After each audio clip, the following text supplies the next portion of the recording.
That is an always true statement. Such true. I feel, especially with work. Oh yeah. Sometimes, we're in a 6 extinction event. Yeah. Like, sure. Nah, man. No more Nat Geo for you. Nah, no, it's bad, everybody. Like.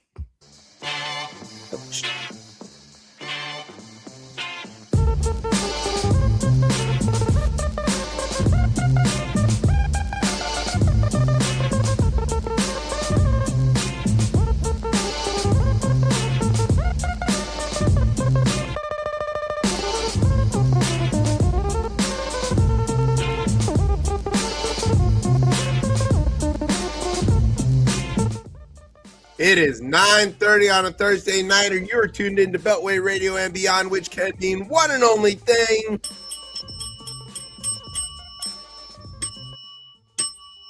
This is ChipChat. Welcome to ChipChat, everybody. I'm Chip. Who are you, Tez? You just told him, buddy.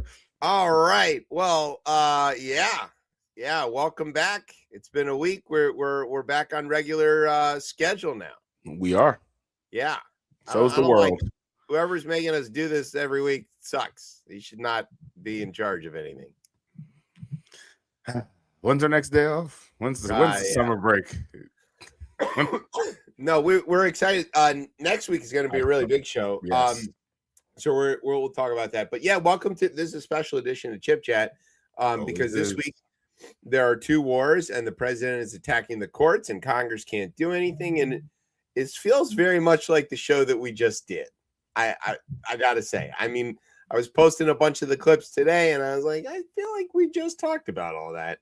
We're in reruns already. Yeah, it's summertime, right? So that's what you do. All right, no, I know how it's different. We had white supremacists on the metro, and this time they identified themselves. That's how you can tell. You know, normally they're just the ones riding towards Shady Grove. That's freedom. I'm not. That's a very inside DC joke, but that's funny. Just so you know, that side. If you're on the red line towards Shady Grove, it's a lot of white people. If you're on the green line, anywhere, not. They're not green people either, but you would have thought. Anyway, okay. Yeah. So then Maine, there's like something going on. Whoever thought Maine would matter? Most people don't even know it's there, even people in Maine. And whatever. Iran, Ukraine, Trump sucks, Mitch is dead, blah blah blah. Allegedly. I mean, no, not allegedly. I don't even know. I don't know why. Not. All right. He's done nothing to refute this. Everybody's had 20-minute conversations with him. Oh my God, the lawyers are calling me. Yeah. Allegedly. I'll pick up after. Our show's legal department is really worried about what we're about to say. They're about as worried as they ever are. Yeah, so it's gonna be weird. It's a short one. Yeah, maybe. We'll see. We're gonna try. We're gonna try to keep it short tonight. I don't know. I didn't get to watch any of the France game. I couldn't either. Yeah. I had to work. Same. Which is, the most American thing is like ignoring the French to do your job. And but Mbappe got another goal. Dembele got another goal.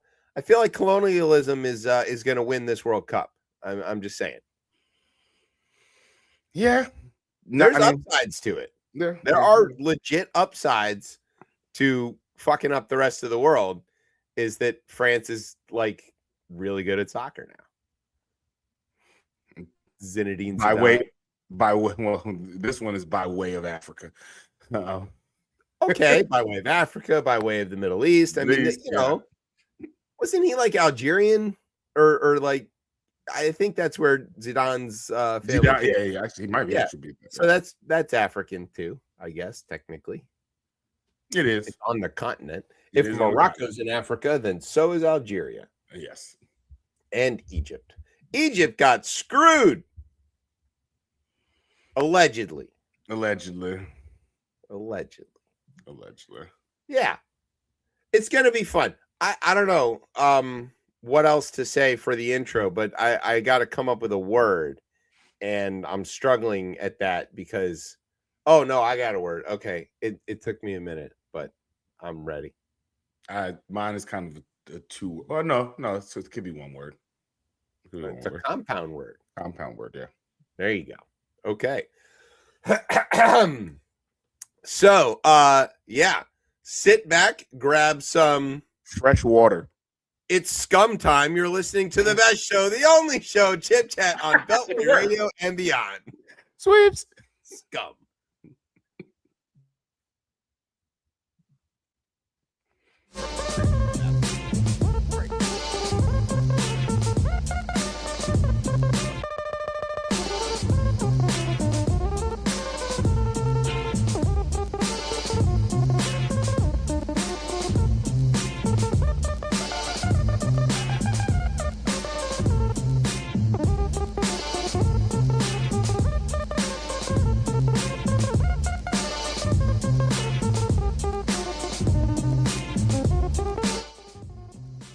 All right, welcome back to Chip Chat here on Beltway Radio and beyond. I'm your host, Chip.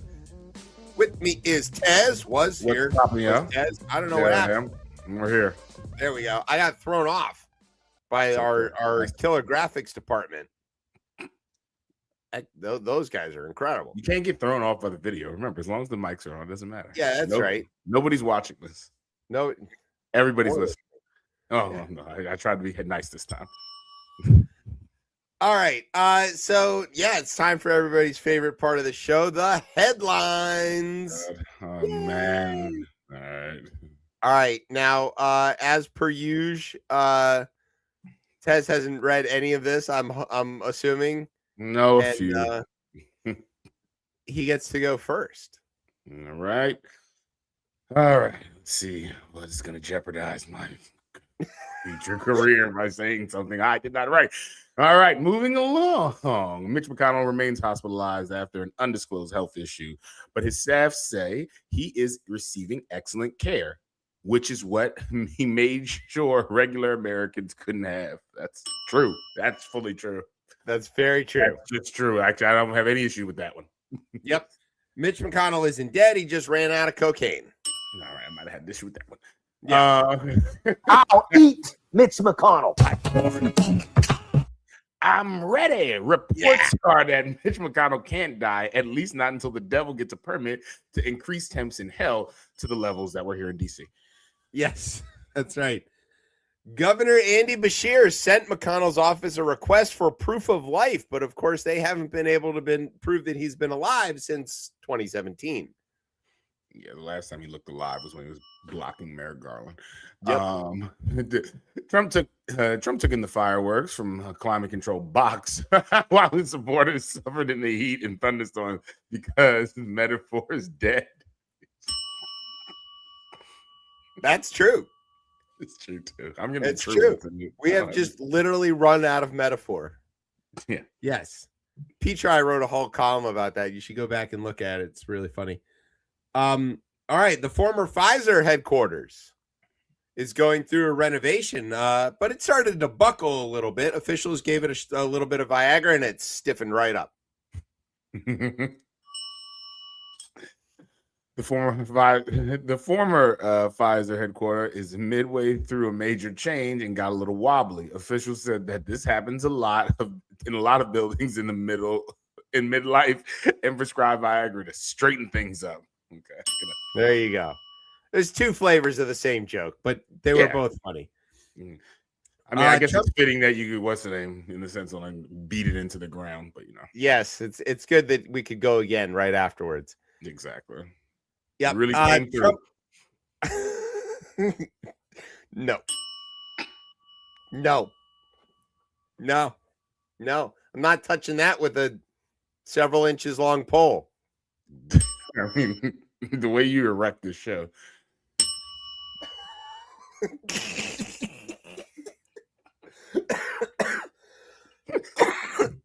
No. Nope. Where's the Mitch McConnell stuff? All right. Maybe that's what he needs. Hard transition. Oh no. Oh my god. This day. Hey! There we go. There it is. All right, now we can move on. All right. Trump fought off the ceasefire with Iran, calling the leaders of the country scum, much like what he recently installed in the reflecting pool. Yeah, he installed scum into the Yes. That's actually what happened. That's actually what happened. On the 4th of July, Joey Chestnut ate 66 hot dogs to win the Nathan's Famous contest on Coney Island. And on Nantucket Island, RK Jr. ate 6 sick dogs. So basically the same thing. Yes. They're eating the dogs. They're eating the dogs. They're eating the cats. They're eating the pets. I'm still, fuck that election, man. That's crazy, man. I don't care what anybody says. That is some fucking racist ass shit, and I can't believe it's. Anyways, fuck that election. That's crazy. I can't believe that didn't absolutely doom everything. What? It's where?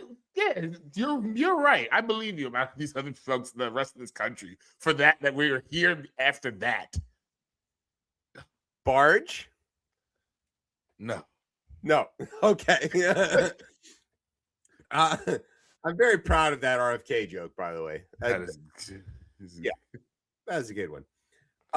In the World Cup, Portugal lost to Spain in a contest many people said contained no intelligible language.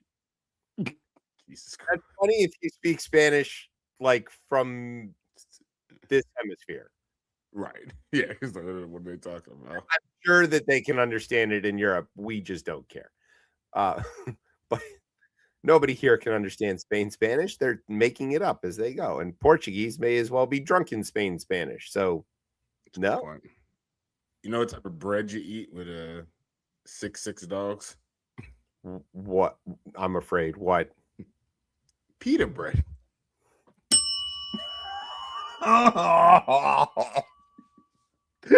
That'll be the one. That'll be the one. One reason I don't work in this town again. It'll be that one. I feel like after that joke, we may have to call the Humane Society. Yo, like, all right, like we do with Sandy Hook. Get us one of those. All right? Yeah, we need one of those now. Can we donate to somebody for that one? Yeah. We're very sorry. One time donation on that one. Oh my God, Haitian Relief Fund. Yeah. All right, this is perfect. England defeated Mexico in the battle for who could chant the most offensive things, and also football. Yeah, it says soccer. I know. Both fan bases say some horrific shit just in song. Can we just say, and I know that it's crazy. Well, I don't care. The English fans are the worst looking fans of the whole fucking. Yeah, they're not a pretty. It's a bad man every time. They live on a dark island separated from everybody. Like, if it weren't for colonialism, they would have turned themselves completely jawless and inbred. The gene pool in Britain is as shallow as the reflecting pool and filled with very similar stuff. I'm glad you didn't say the other S word, because that would have been crazy. I thought you were similar to scum. I was like, that's kind of gone too far. No, it's bad. And they all interpret it however you want. And they also all look like Arsenal fans. Like, all the English fans give off the same, like, jittery, nervy, but like a nervy look. Like that match when they would, until it was like, till Kane like solidified it.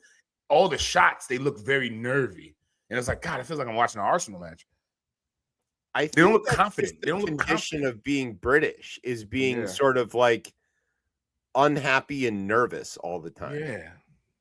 It's like, because think about, like, historically, we're more than 50 years since the last time the Germans bombed them. They're kind of due. So they're like, they could be any minute now. They haven't been in a world war in a long time. They're feeling a little anxious.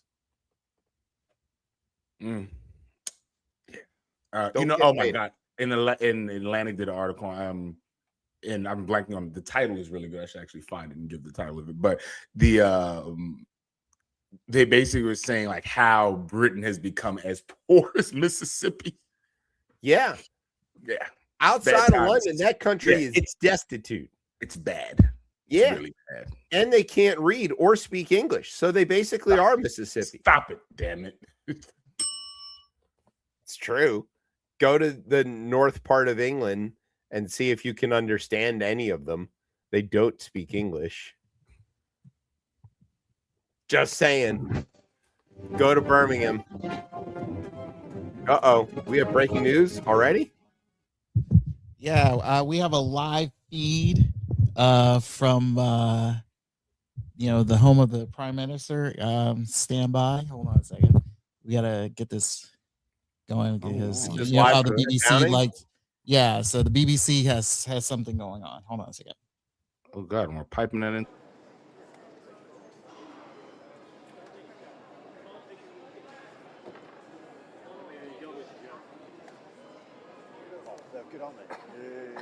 Nation grows as the British Prime Minister Sir Keir Starmer is preparing to announce his resignation, possibly as early as this morning.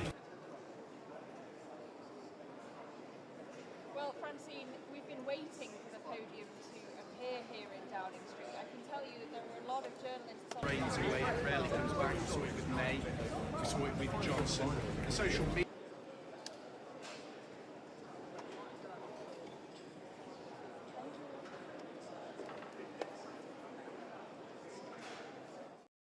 The cat survived. What? So what happens if Andy's like allergic to cats now? Like when he gets there, does Larry have to go? Good question. Do you think Andy can save labor?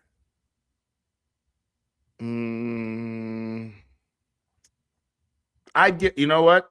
At this point, I'd give him a shot. Give him a shot. I want the Greens to take over. Forget him. All right. Where are we at here? Good job, Larry the Cat. Thank you for making fun of England even more than we did. We're on Norway. Oh, yeah. Norway. You ready? Norway beat Brazil using a guy born in England and named after the Netherlands, which angered American fans who now had to learn things about geography. It's facts. It's all true. You can look it up. Argentina knocked out Egypt after the Pharaohs started with a 2-goal lead.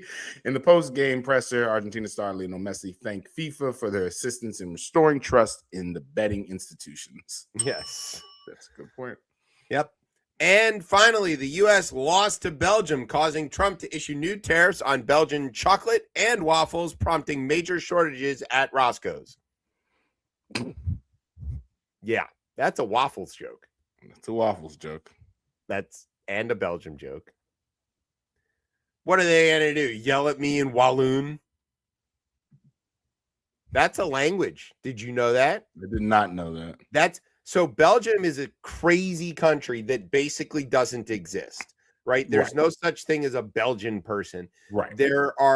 So half of the country, the lower half, speaks French, and the upper half speaks Walloon. They're the Walloons that they speak Dutch, but they don't want to say it's Dutch. And so they speak Walloon, and it's Wallonia is the name of that half of the country.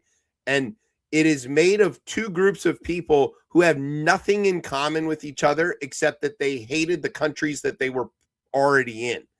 So like it was a group of French people who were mostly Protestant and pissed off at Catholic France. And they're like, we want to leave.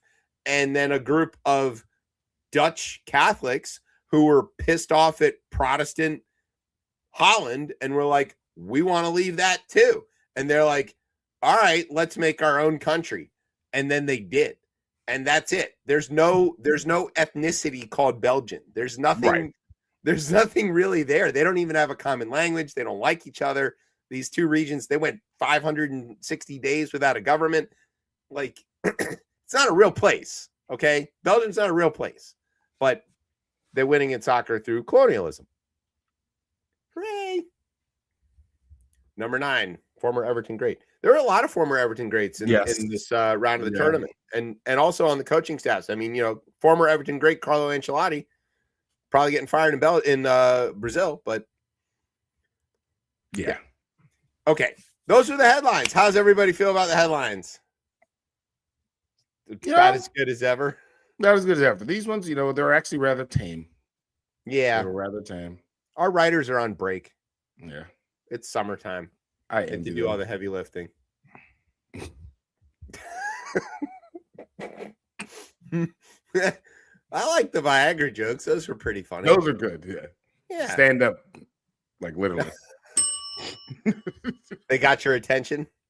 Yep. Yeah. Yep. They just kind of poke you right in the ribs a little bit. Huh? Oh God.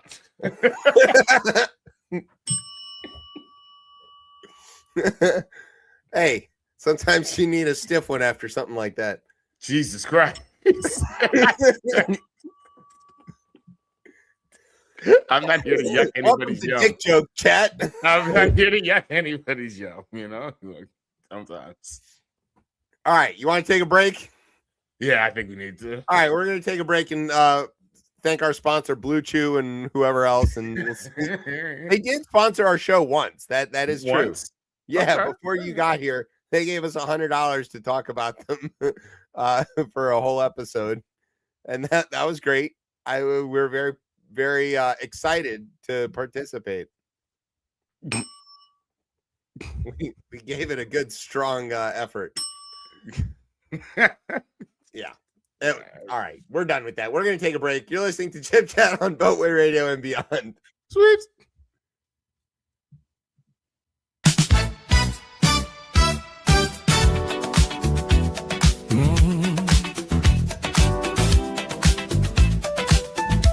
Before you hit that door, baby, you better check that curl. Cleavon told me so. Alarm clock ringing, sunlight on my face. Can't step outside with the curl out of place. Mirror say player, better tighten that loop. A dry ass curl, brother, that ain't the move. I need that drip, I need that shine to behave. Need my curl looking slick as Rick James. From the roots to the tips, let it flow like truth. Ain't nothing poppin' till I grab the juice. Oh, African berries, juice is so pure, curl so full, yeah, it's blessed for sure. Prince Hakeem dreams in every strand, but without them chemicals messing up my hands. Get the juice, get it, to keep your curl loose. Strip so clean, shine so smooth, one splash hit and you know the truth. Get the juice, to keep your curl loose. From the crown to the roots, ain't no curl curling without the juice. Keep your curl the juice. Yeah.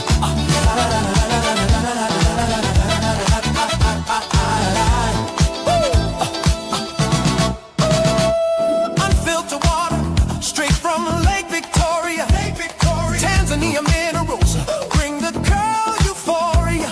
Hit it once, 5 to 10 minutes strong. Then evaporation, say player, you've been warned. Summer heat, turn curls to an afro quick. So keep a bottle close, yeah, that's the trick. Reapply on the go, keep the motion in proof. Stay glossy all day with the juice.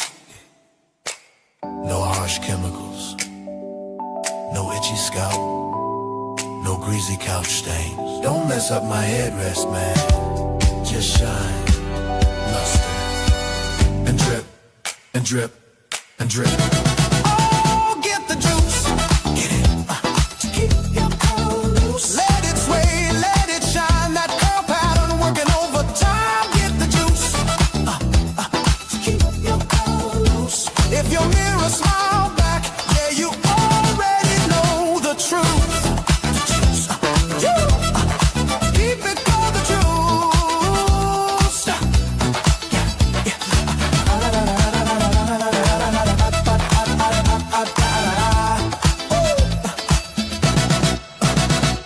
juice. Keep it. 2 months ago, we had 100, I told this story yesterday, we had 111 missiles shot by the Islamic Republic of Japan. They were shot at the aircraft carrier over a period of about 1 hour. 111 missiles going to a very expensive ship, and every one of those missiles was knocked down. Pretty much most by Patriots, but by other means also, as you know. Yeah. Other less expensive means. It's even better when you do that. But out of the 111 missiles, every one of them was shot down. It didn't hit the ship, and bad things happen, right, when that happens. So think of that, over a period of 1 hour, these missiles are coming at you, and every one of them shot down.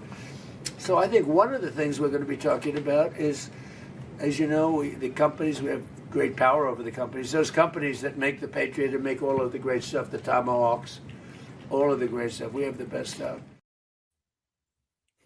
Yeah. Welcome back to ChipChat from the Islamic Republic of Japan. What? Yo, his brain is pudding. I mean, there's nothing else to say about that. We have great power over the companies. Companies. What? I thought. Okay. Wait, I thought he was angry at socialism and communism. Yeah. He hates communism, but he wants the government to seize the means of production. I think the companies in both cases is Raytheon, though. I know Raytheon makes the Tomahawk. I'm pretty sure they also make the Patriot, but I could be wrong about that. It doesn't matter. I mean, they're all the same thing. What do you mean you have? What are you talking about, guy? We're not even at war. You said the war's over. There's no war. Congress hasn't funded any war. Congress hasn't declared any war. There's no war effort. There's no this isn't when they were like, all right, GM, you're going to make tanks now. It's not that at all. This is, I don't know. Have you bought any war bonds lately, Tez? I have not. How's your Victory Garden doing? Terrible. Yeah. Did you steal all your wife's stockings and donate them for the parachutes for our boys overseas? No, none of this. Not gathering peach pits for the gas mask drives? No. Yeah. Did you know that? Did you remember that? That was a thing. The gas masks that the soldiers needed, the filters have to be made of carbon, and what they figured out was a great source of that was peach pits. Interesting. Peaches and nectarines and plums and all that, all the stone fruit. Big stone, it's good, dense, carbon rich stuff. So they wanted everybody to collect up their peach pits and donate them, and then they grind them up to make the filters for your gas masks. In a real war. Yeah. All right, let's talk about some wars. Let's do it. Yeah, it's our favorite topic. So this is the Rundown War Edition. This is where I tell you about some stuff that's gone on in the wars. Don't make Jay do this one. That's not nice to him. Yeah. All right. So let's talk about Ukraine, or as all the Michigan fans say, go blue. And yeah, thanks.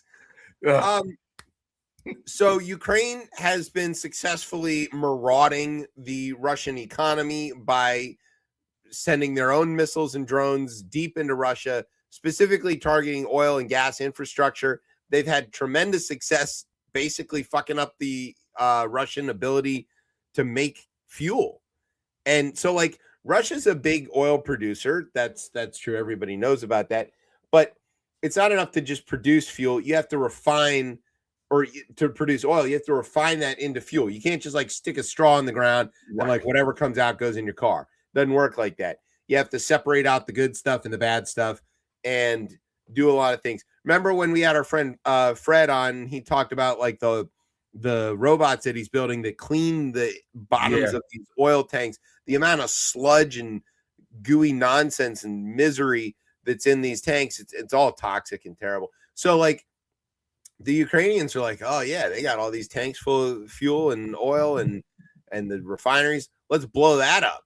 And the Russians and the Americans, we're not too dissimilar in terms of like things that we care about, right?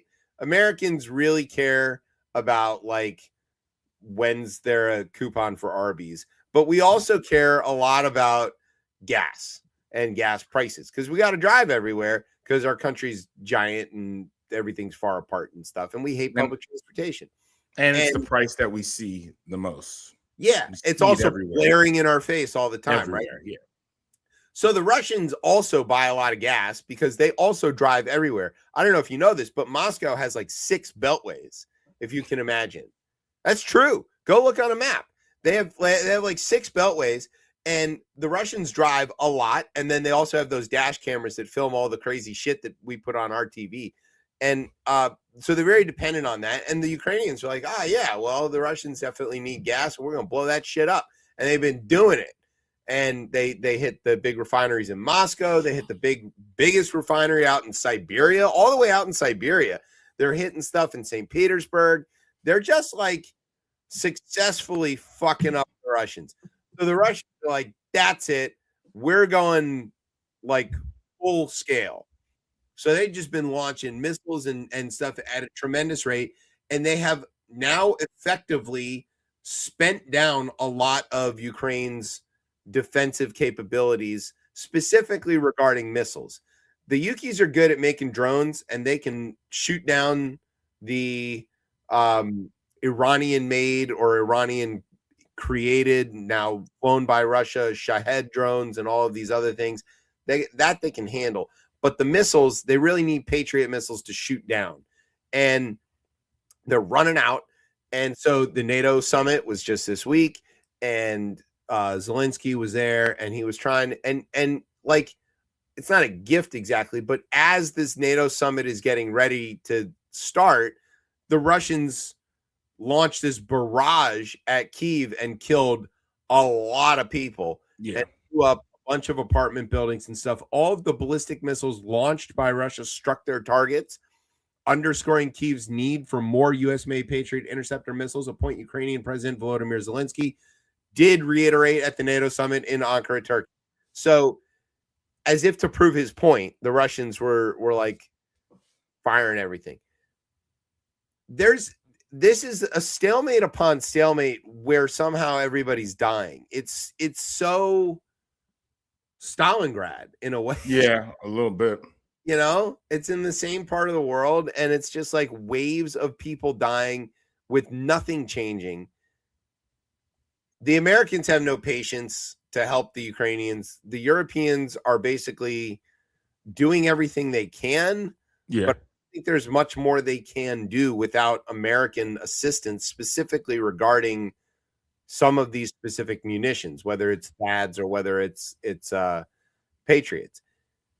I think it's hard though when again, because the whole world order has kind of been flipped upside down, and for years there's an expectation, there are agreements that the United States would actually provide and actually fulfill the commitment that they made a promise to Europe after World War II. And I think Europe needs to, and I think they have started, right? I mean, they've started to realize that there is this, like, what is the post-America what happens if America's not there? Yeah, and I think they're starting to figure that out. And I mean, I can only imagine for years thinking like, oh, well, we don't really have to because we have the world's strongest army that will kind of go ahead and bolster what we have in the event that, again, there's another aggressor in Europe, and we have that clearly with Vladimir Putin. And yeah, I think they will get to that point, but they're obviously not there yet. But it does seem like their governments are actually trying to make those changes because they're aware. Yeah, it takes a really fundamental change though, because it's not just that they like kind of didn't care to do these things. The whole NATO system reorganized itself to basically, like, all right, let's say you got a group of people and you're planning an activity, right? And you're like, all right, we're gonna go out and do a cookout. Okay. Now, we all have different relevant skills. I am useful at cooking on the grill. Tez is useful at music, and Brian is useful at arranging for various exotic dancers to show up at the event. And like we all will do our thing to make the event successful, right? Even if we're not each doing all of the things, we're each doing a part, and that's kind of how we are going to move, right? And that's how groups work. NATO has for nearly 100 years now, I mean, it's 80 years, been doing it that way, where the Americans' job is to build the arsenal and be ready to supply.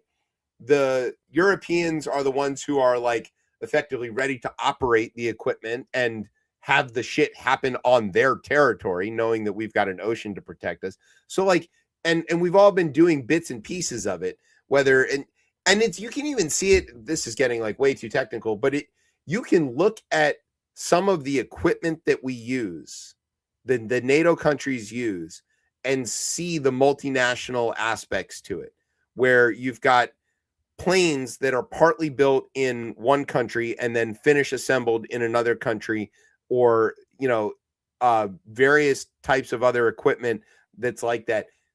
It's all through the arsenal. The Americans are using stuff that's partially built in France. I mean, it's just like a thing that we do.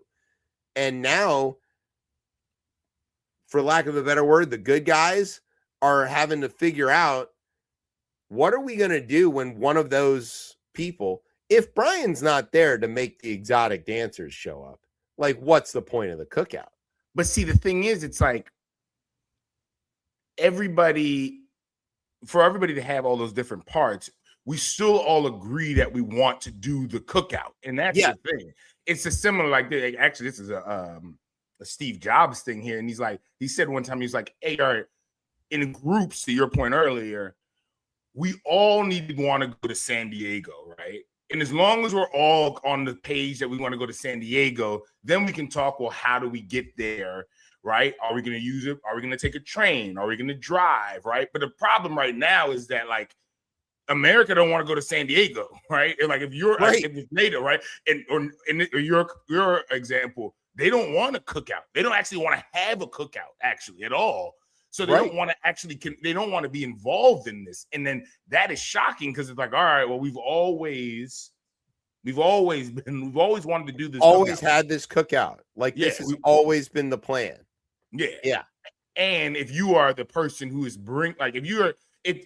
or like, let's say you being the person grilling the food, if you're saying, well, I don't want to grill, that means you don't want to cook out.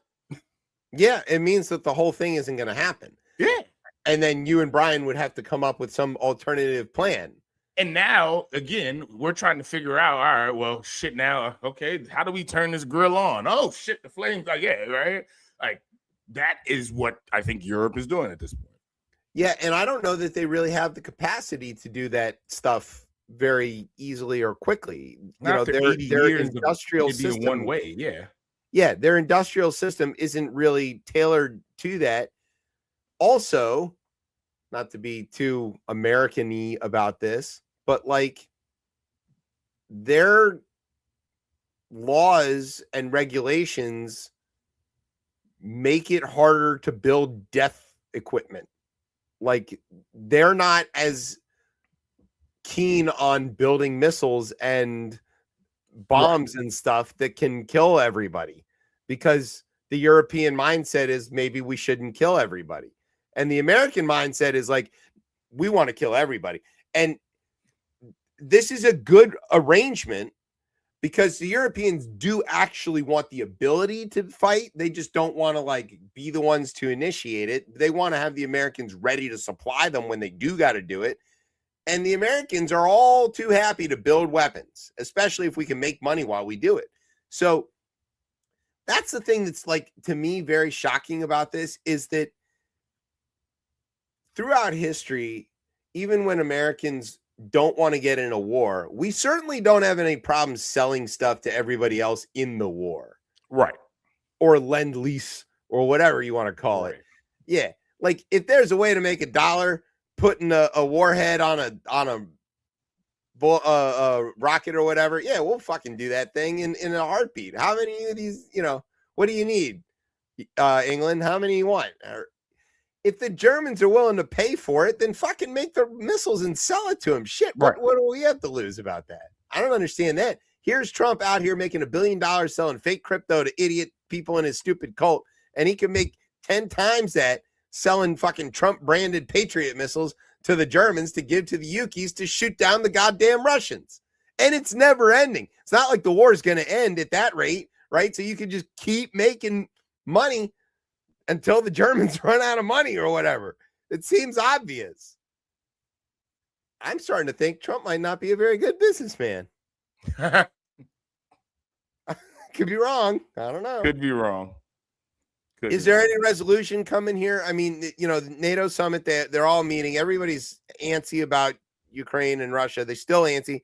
The Olympics is going to let Russia back in. Everybody's just kind of like fine with it. Where are we at here? Give me your European, I know Brexit happened, but give me your European angle on, like, where's the outcome here? A greater American involvement. And I don't think that happens until you have a change of administration. So, and even then, do you think that there's the political capital, the political will to do that?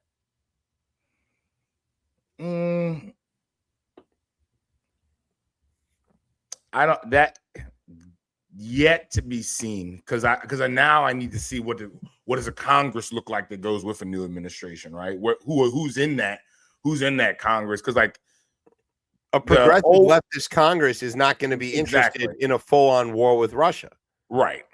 Exactly, and but I do think there's still around that commitment to the larger spread of Russia taking over other areas of Europe. I think that's frightening enough for Americans. Do you think Russia has to invade yet another country for this to actually tip? That could be one thing. I don't think Russia would do that, because I think I think they're smart enough not to do that. Smart enough not to do that. But I do think there needs to be, again, the administration change needs to be here, because it just needs to be more, I would say, there does need to be more defensive funding, right, to Ukraine. Like I think, or in the sense of providing them something, right? Because what the attack just showed is that, they are very vulnerable, right? And that is because there's not been a commitment, in the sense, like, from us to bolster what the Europeans are able to provide, because they cannot. Several weeks ago, this same attack was less successful, right? Because they had more munitions. So, I mean, but how do you make that case? How do you make the case to an American public that doesn't want to be involved in the first place that this is critical? Yeah, that's the art of persuasion. And I just don't know the American public at this point. It feels like this isolationism, like this, like almost like the populism that's kind of swept over here, doesn't. I think it's been changed forever, right? And this does look different. I don't have a good answer on that. I mean, it will come to an end. I blame W, because W basically gets us into a war of choice that drags on forever and ever, and puts us in a position where both left and right are like done with this, where we don't want this anymore. There's no Eisenhower middle of the country anymore that is like, well, I don't want to do it, but we got to do the right thing, and we're going to get it over with quick, and just fucking land and fight your way across or whatever. That's gone, and I don't think it comes back. There's no collective unifying drive of Americanism anymore to like go shape the world in our own image, even though we were so successful at it, have been so successful at it. There's just not like a desire to do that anymore. And I blame W, because if the Iraq war hadn't happened, right? The Afghanistan war was bad enough, but you could very easily make a case that had to happen, right? We got attacked. We got to go fuck them up. But Iraq didn't need to happen at all. That was totally false, totally made up. And it created a generation, our generation of wounded and damaged military service members or former retired service members who were like live streaming to their family the horrors of this, and they're like, nobody wants this.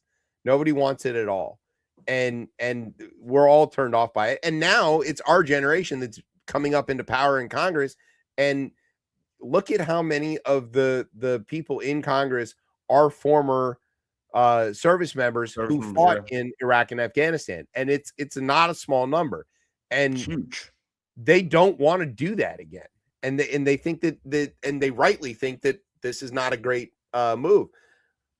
But it's still the Russians don't have that problem. They don't care if their population doesn't want to fight the war. They're going to fight the war. This is a fundamental problem of democracy, that where the authoritarians have this ability to move where democracies don't.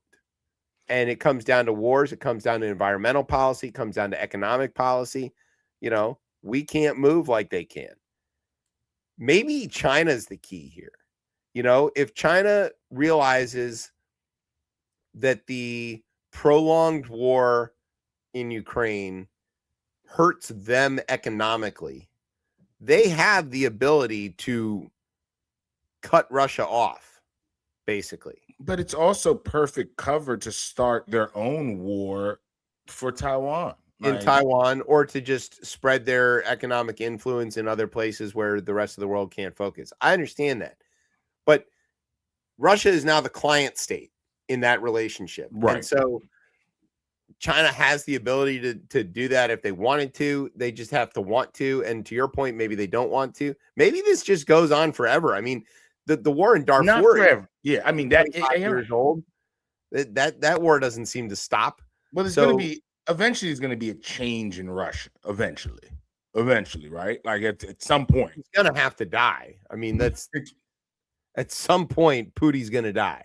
Yeah, and there'll be a change, and it's like, but then the question is, what does that look like? Because there's no opposition. I mean, let me not say that, but the actual opposition leader is gone, right? In Russia, Navalny's dead. Exactly. That mercenary dude is dead. Dead, yeah. Prigoni, right here. He's Prigozhin or whatever his name is. Yeah. I don't know. Whatever his name is, he's Mitch McConnell now. So allegedly. Yeah. You want to move on to the other war? Yeah, I mean, why are we stalling? Because we have another war to talk about. Yeah, we have another war to talk about. This one's in Iran, and this one involves Americans, so we care about it more, except only very a little bit. So Iran is a country that's oh my God, Brian, I'm taking your graphics away from you. This is crazy. That's not good. No, it's fine. Leave it up. It's very funny. It is okay. So Iran is a country that the United States is at war with and also not at war with, and we have a deal and also not a deal, and also they're shooting at our ships, and maybe they're Japan. We don't know. Nobody knows. Maybe they're Japan. Trump doesn't know anyway. So Trump goes to Turkey, and it is worth pointing out he flew to Turkey for the NATO summit to Ankara in his new fake Air Force One. But then when they were flying home and were going to be anywhere near the Iranian border, they switched to the real plane that has any of the defensive capabilities for obvious reasons. So also, yeah, Turkey shares a border with Iran, just to remind everybody. I don't have the globe, but yeah, they do. They share a pretty large border. So Iran maybe fired at a ship, or maybe the Americans shot at them first. It's not super clear. It doesn't really matter. Trump was there and lost his mind and started yelling the way he posts on his fake Twitter. So here we go. U.S. forces on Wednesday, that's yesterday, attacked Iran for a second consecutive day. Oh, good. Officials said hours after Donald Trump declared the ceasefire between Washington and Tehran, quote, over, and predicted that additional U.S. military action would, quote, probably occur. He does war the way John Madden used to do football. He's like, oh, the team with the most points is probably going to win this game. It's like, what do you mean? Boom. Boom. Tough acting, tenactin. Yeah. Tomahawk right through the, right through the turkey hole.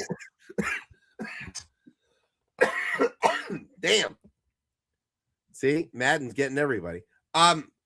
American forces carried out the strikes at the direction of the president, quote, to further degrade Iran's ability to threaten freedom of navigation in the Strait of Hormuz, which there isn't currently and has not been since he started this stupid war. There used to be,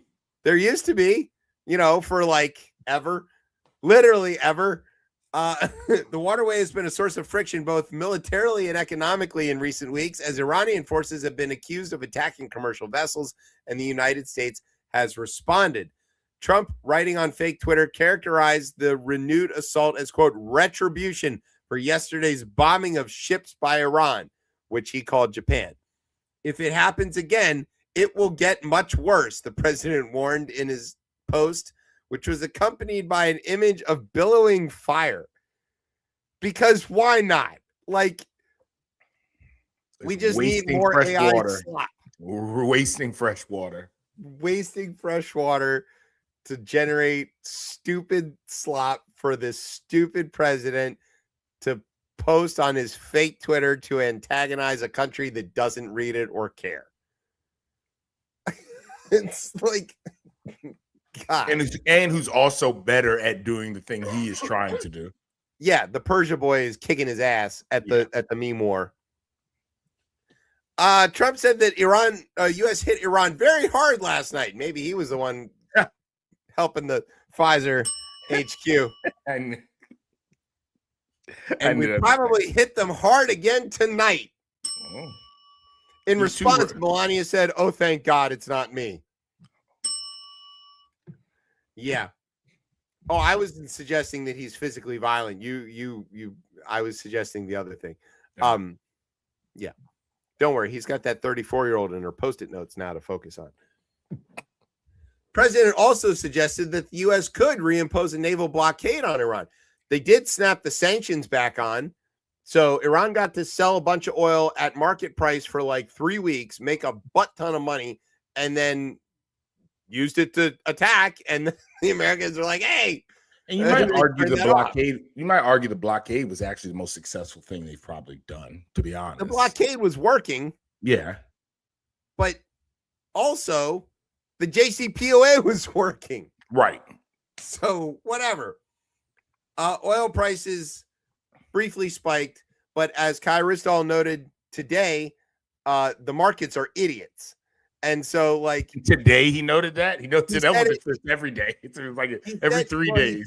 Specifically today, he's like, I know we've said it before on this show, but I want to reiterate: the market is an idiot. And then he says, with the war in Iran escalating and stuff, you would expect to see a spike in oil prices and a drop in stocks, but that's not what happened. And he's right; that's not what happened because the market is an idiot.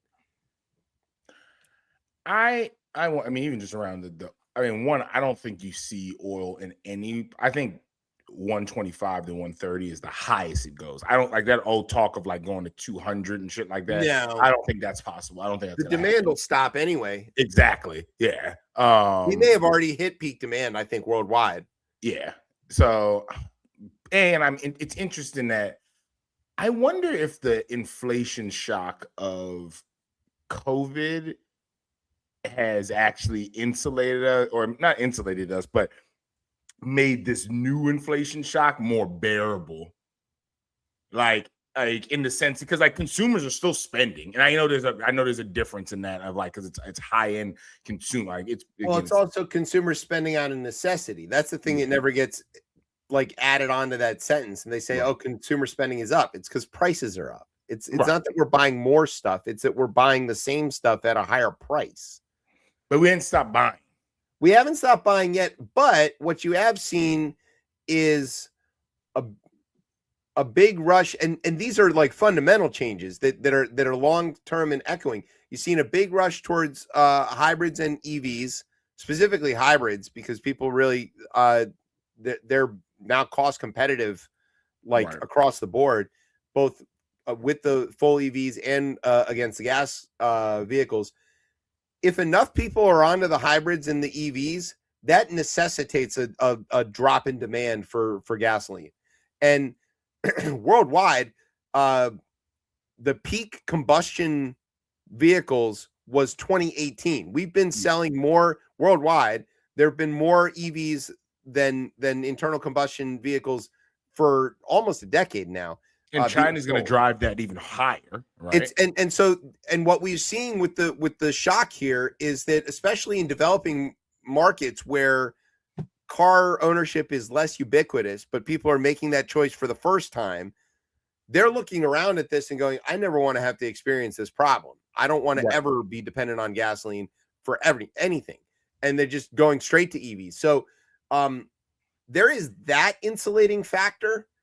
And then the sort of localized ability to produce and refine that the United States has is in some ways also a bit insulating. But keep in mind, if people really maybe don't understand this, that the U.S. refinery system isn't mostly built to handle the type of oil that the United States produces. It's mostly built to process oil from places like Venezuela, like Saudi, and like on the West Coast, they're producing and refining, but they're also like refining a lot of stuff from Brunei or the Indonesia area and stuff like that. So it's just not we're not self-sufficient in that regard. So the oil, the global oil aspect of it, I mean, you saw OPEC made a change. Yeah, they decided to increase production. Which is a little backwards, right? Because then you say, oh, well, then they're going to drive prices down. They don't really have the ability to increase the production to the level that they wanted to hit, I don't think. So I think it's more of a aspirational number. I don't really see how this calms down. I agree with you that it doesn't get above 125. Yeah. But I don't see it restoring to 60 anytime soon. And I think that maybe Americans and the rest of the world will adjust to the new normal of 350 gas. And that'll either be reflected in inflation that trickles through the whole market and the whole economy in terms of increased wages and in terms of increased prices for everything that's energy dependent. Or it won't, and you'll see it cause a major drag on economic growth and cause possibly a recession. Or both things could happen. We could have inflation and a recession, which we've talked about on this show before. Is nearly impossible, but Donald Trump can find a way to do it. So, God forbid that AI bubble pops, or when it pops. Yeah, I don't know how much is leveraged against that. That's a thing that is like I'm very concerned about. It's more stock than bond, which is probably helping to keep that a little more honest. But yeah, that is a big question. And also the crypto bubble, like that's heavily leveraged. So I think that's maybe a bigger risk to the macro economy. This is turning out to be a great show, by the way. I know, right? Everybody's really very DJ to ourselves. All right, hold on. Like listening to us pretend to be Marketplace. Marketplace, exactly. Marketplace After Dark. It's even drier than the regular show. And we might have less qualifications than everybody else. We might be able to so many less qualifications. We might be able to pitch that. Yeah. Hey, you want to listen to two idiots who listen to the real show and then regurgitate it at you, but with less capability? Yeah, we got that. We're great at that. We're good at that. What happens when two public radio nerds get together and discuss the economy at length for even longer than public radio? Find out in a 3-hour episode of Marketplace After Dark. After Dark. Yeah. Whoosh. A quiet storm. Yeah, exactly. Economics. Yeah. Also, the Iranians were like shooting at all the Gulf allies again. They're trying to cut a deal like separately to like get out of this thing. Like economics notwithstanding, the geopolitical and like structural change that this war has wrought on our security establishment it's not fixable, like at all. Nobody will ever accept the Americans putting a base in their country ever again. That'll never happen. I'm less even about this. It's just Donald Trump in general, right? He will not be here forever, but we will feel the effects of this 80 years from now. Yeah, nobody outside of the country is going to differentiate between Trump and America. And so they're going to say, if we put an American base in our country, we become a target. That's just how it's going to go. And we're going to be like, no, that was the other guy. And they're like, no, you're all the same. You voted for him twice. It's fucking, we don't care. We don't trust you. We don't like you. Take your stupid face and go home. You know, and we're never going to be able to put another base or expand a base in any country ever again. We'll probably lose basing in several countries as a result of all this.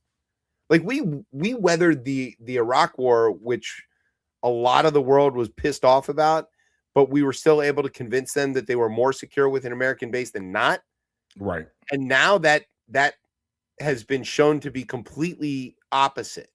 That these countries, Kuwait, Bahrain, Qatar, they're all vulnerable, have been attacked, have had people killed by Iran as a result of their cooperation with the United States. That's a terrible situation to be in. Yeah. I'm starting to think Donald Trump is bad at diplomacy. And probably it also just completely throws a wrench into the Abraham Accords, right? Like, oh, come on. I mean, because if you look at that as, if you start to say, oh, all right, well, we want to normalize relationships with Israel, and then Israel is kind of the catalyst to get this war started with Iran. And now the same countries that have signed on those accords are getting bombed because the United States is there and they are in this war because of Israel. It's like it's all up in the fucking air. Like, well, the Iranians could very easily look at accords that has an American base and say, "Oh, you're in with the Israelis." Yeah, and you know what's Qatar supposed to say to that? What's the UAE supposed to say to that? I mean, they can be like no, and then you'll be like, so do you have American bases? Because America and Israel are the same thing as far as the Iranians are concerned, right? It doesn't help that Israel's busy genociding everything. So like, right. That's that war we didn't have time to put into this show. You want to know what's jeopardizing the Abraham Accords? Go look at Gaza. You know, there was a simpler time when we could have convinced everybody in that region, Iran included, during the JCPOA like adherence, to just everybody put aside your differences and make a ton of money. And in 2 generations, you will never care about this again. Right. And Donald Trump was like, oh, that looks too easy. Fuck that noise. And he ripped that shit up. I almost feel like he just looks around for things that people are enjoying and then fucks them up. He's like, oh, you like that reflecting pool? Huh? Fuck that shit. I'm with you on this. You like that golf course down at Haynes Point, huh? Fuck that noise. I'm going to bulldoze that shit. Yeah. I'm going to dump it in the tidal basin. Yeah. You like those cherry blossoms? Fuck those cherry blossoms. And now that stupid golf course at this point, now Langston is always packed. Yeah, because it's all down at Hayes Point. Yeah, it's packed. And then I was playing with a fellow black gentleman the other day, and he was joking. And he said he wasn't joking. He was telling me a story. He said I was playing with this white guy, and he was telling me, he's like, "Oh, are you familiar with Langston? It's a great course." And he said I had to pause and look at it for a minute. And I was like, "Oh, that's kind of." Who does he think that course is named after? I know. This is bad. What? It's bad. But yeah, no, this, I mean, I also think I still don't know who we're negotiating with in Iran. Like, Oh, we're negotiating with the Japanese apparently. So who knows? Yeah, that's a good point. I don't know. We're with the guys the Israelis are about to kill that we're like headsing them up about. Like, this is the most like really topsy-turvy, ridiculous kind of version of this you could imagine. It's because of Donald Trump. Yes. It's the only reason. It's the only reason. I remember years ago trying to explain to somebody like what AQI was and how it became ISIS and like the relationship between the Sunni awakening and the tribal groups and like the Shiite domination and how the Americans had come and destabilized all it. And at the moment that I was doing it, I remember like I was drawing it on a board. I was so trying to keep track of all of it. And I was like, this is a very complicated thing to try to explain to somebody about a region that like we're never going to go to, like personally. And I thought that was the most complicated version of that kind of explanation I could ever have had to deliver. And now it's like, oh, we can't even have any conversation about this unless both of us have spent hours and hours reading every possible publication about all of this stuff just to get the baseline and learn who the players are. It's like Tolstoy on top of Shakespeare complicated. You could never figure this out. And now we're stuck in it, shit. And the dumbest person possible is in charge of figuring this shit out. Lil Marco was out today trying to like convince the NATO friends to be like, hey, don't you want to come and like do some stuff? There's a headline in this. There was. What was the headline? Rubio tries to enlist other nations in Antifa fight. Yeah, that was the one. Yeah. What? Dude, everybody already hates you and your ears are bigger than your face. And nobody like, guy, are they oblivious? I don't even fucking know. I'm done with them. I can't waste any more brain on them. I'm gonna turn out brain pudding like him and be fucking tweeting in the morning. None of it makes sense. That just doesn't make any sense.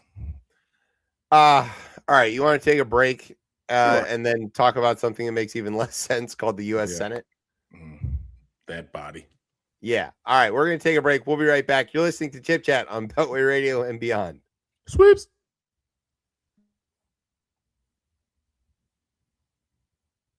I don't like them putting chemicals in the water that turn the friggin' frogs gay. Do you understand that? Turn the friggin' frogs gay. Serious crap. Gay. Frogs, friggin' frogs. It's not funny. I'm gonna say it real slow for you. Gay. Frogs.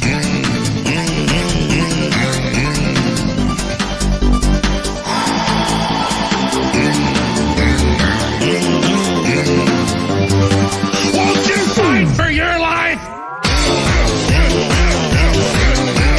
Gay. Frogs, friggin' frogs. I don't like a frog. Gay. Friggin' frogs. Frogs. Friggin' frog crap. Won't you fight the frogs? It's not funny. I'm gonna say it real slow for you. Frogs. Place point.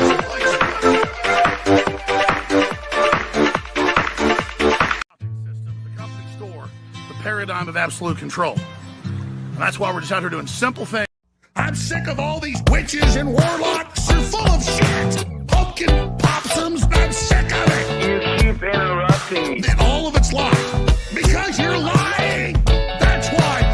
Oh, there's energy and now we're done with Trump. You said he was the Messiah. You said he was invincible. I will not suffer your Q people after this. I knew what you were day one. I know what you are now. Witches and warlocks are full of shit. Pumpkin possums. I'm sick of it. You keep interrupting me. And all of it's lies. Because you're lying. That's why every goddamn thing out of your people's mouths doesn't come true. You said it was all over. You told us stuff. You.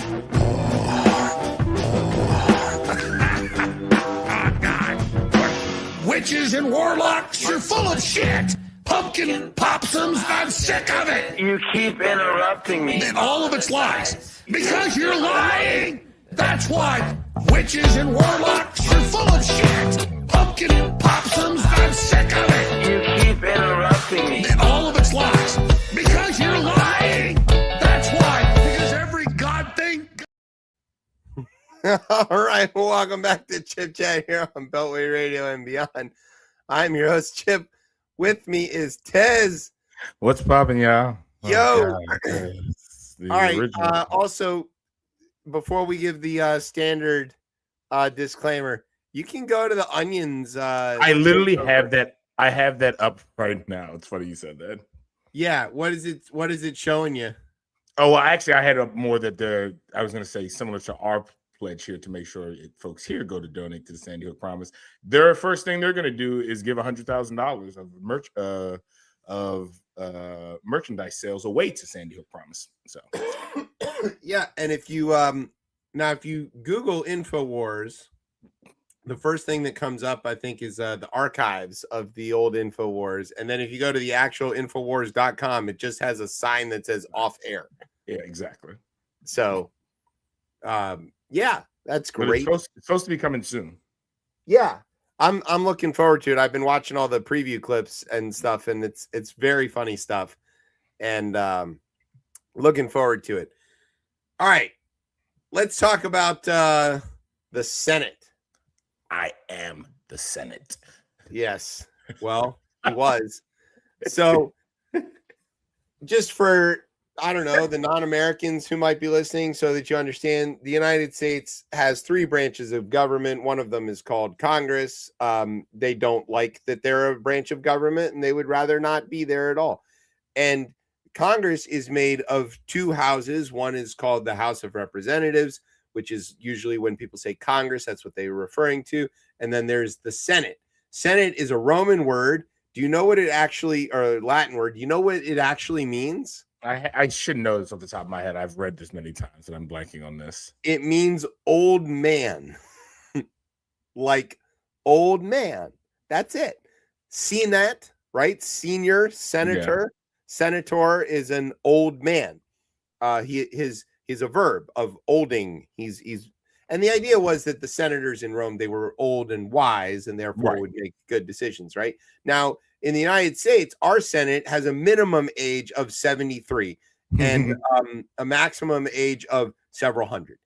And Mitch McConnell has been in the United States Senate since the 13th Amendment was signed in 1865. He's one of the people who voted against it. And he is maybe dead. He might not be able to hear this right now. We don't know. There he is. MIA Mitch McConnell. That's very funny. I wouldn't say he was missing in action, Brian. I would say he was missing in action. That was funny. No. Give it. All right. So staff from Mitch McConnell said last week that the Kentucky senator, quote, is continuing his recovery in a hospital while the Senate is out of session, but his office has released no details about the former Republican leader's condition during the former is crazy. Yes. Well, he's not a former Republican, he's a former leader. Okay, yes.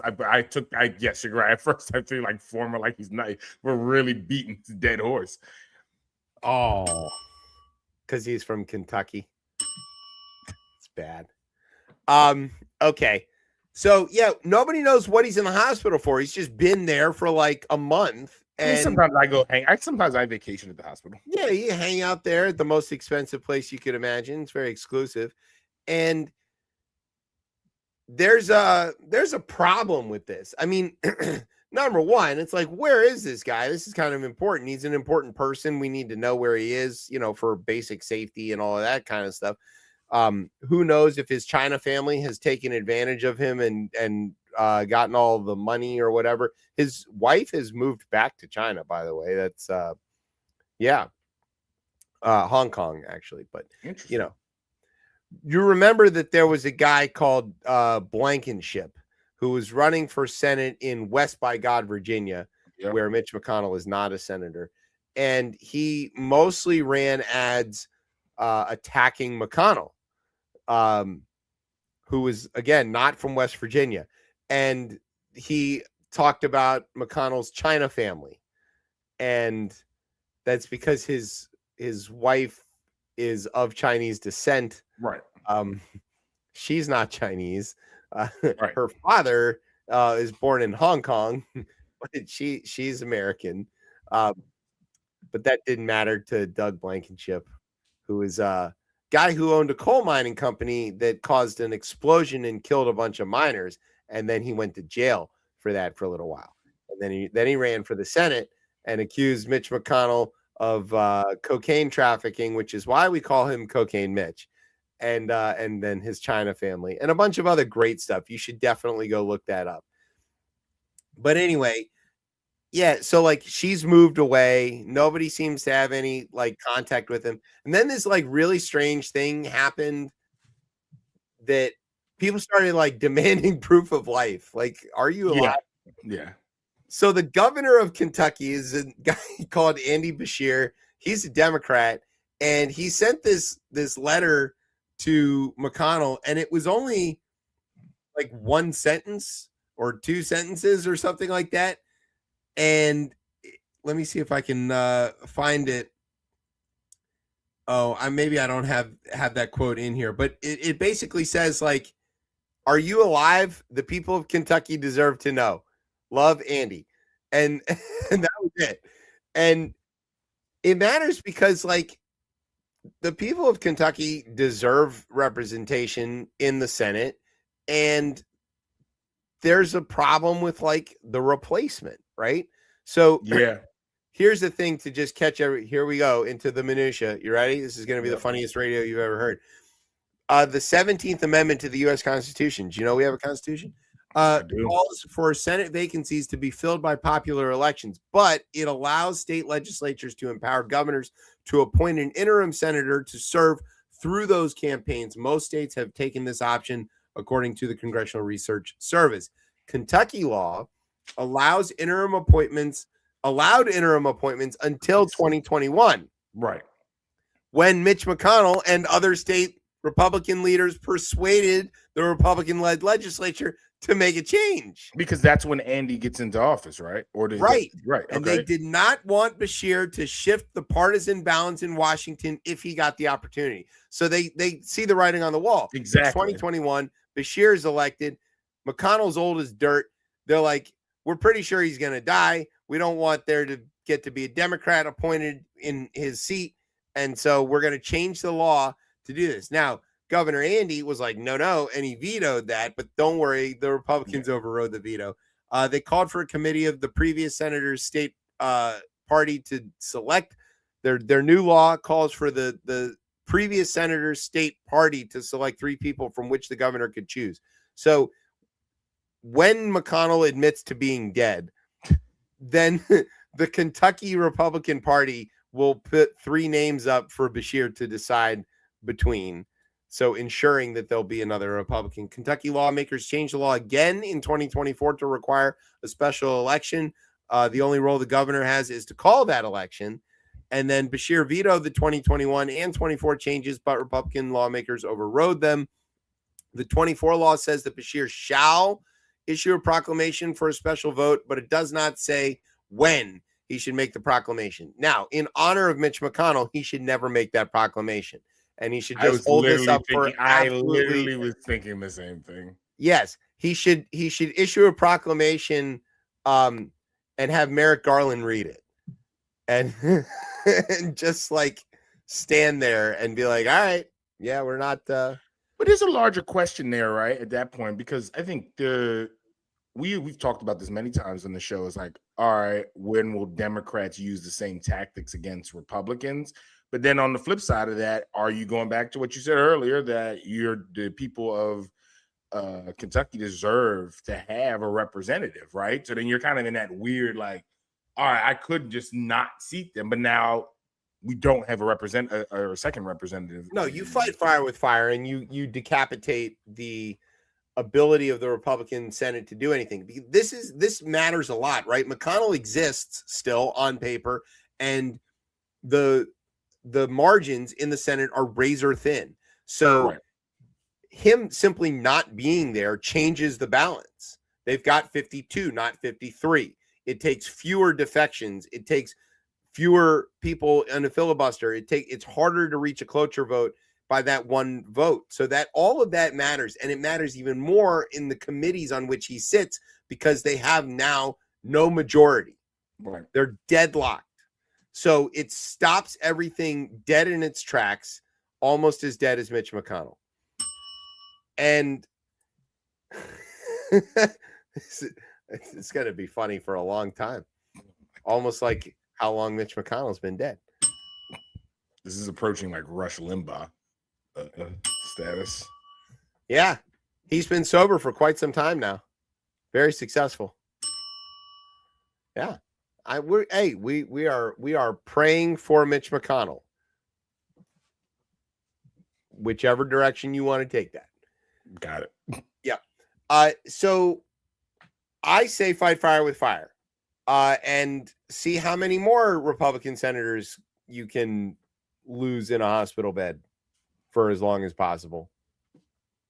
I don't know. I hear fellow Kentuckian Rand Paul is looking at his neighbor a little funny. Maybe he needs his ass kicked again. Mike Lee. Yeah. Go check out the Salt Lake. Go look and see what's under it, buddy. We really would love that. You could report back to us or not, whatever. There's certain ones that just, Tommy Tuberville fell out of an airplane. Did you see that? I did not. I missed that. Yeah.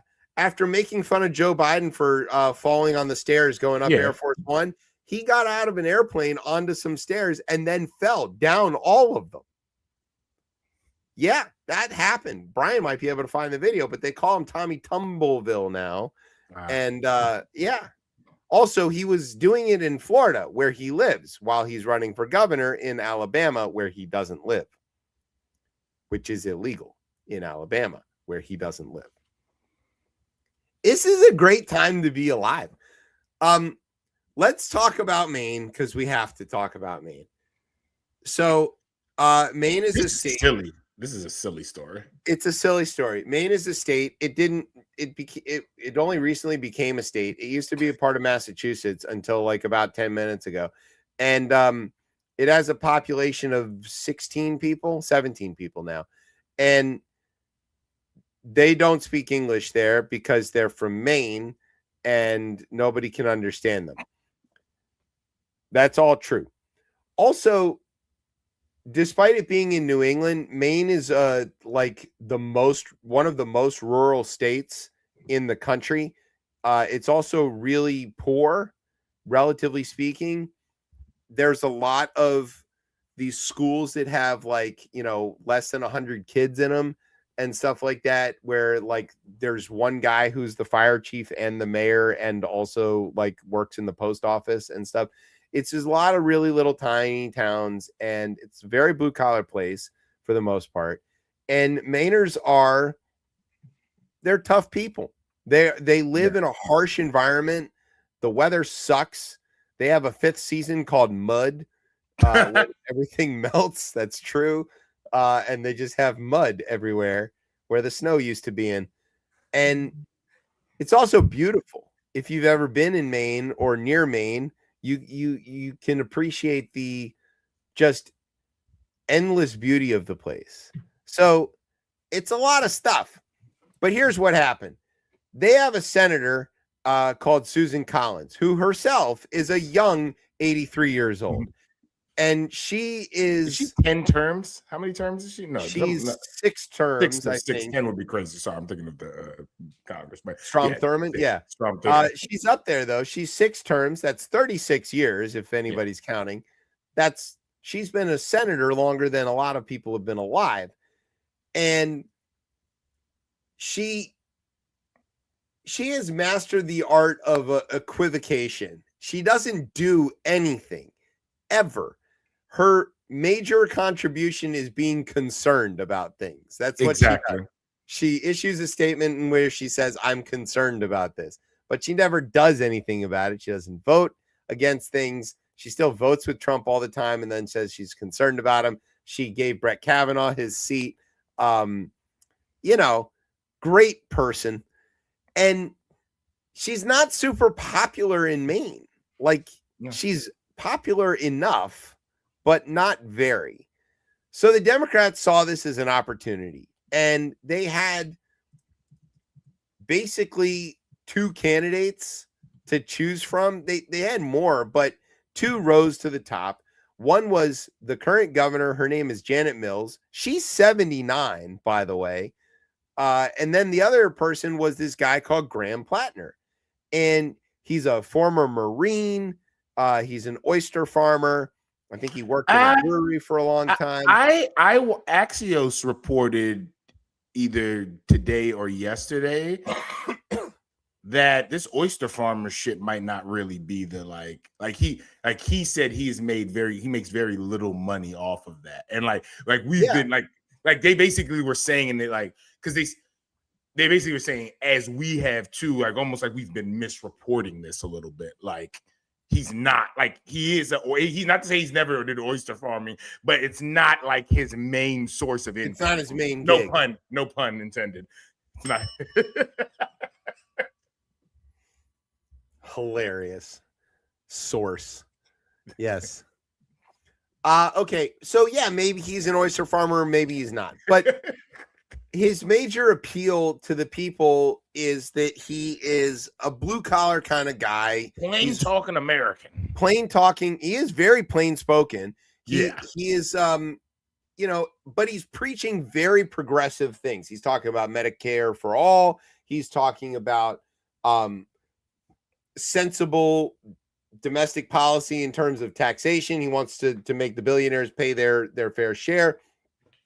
And he gets endorsed by Bernie Sanders and Liz Warren and the left side of the Democratic Party, while still sort of looking like and speaking like rural conservative voters.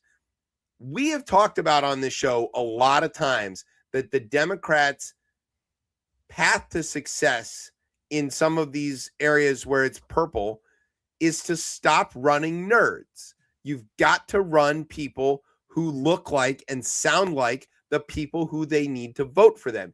Even if the thing they're saying is pretty left, pretty progressive, the people that they're speaking to really might actually like that idea. They just don't want it preached at them by some pencil neck guy from, an Ivy League school or something like that. Not to denigrate those nerds, but you know what I mean. And you gotta have somebody who cusses and works with their hands and looks like they do that.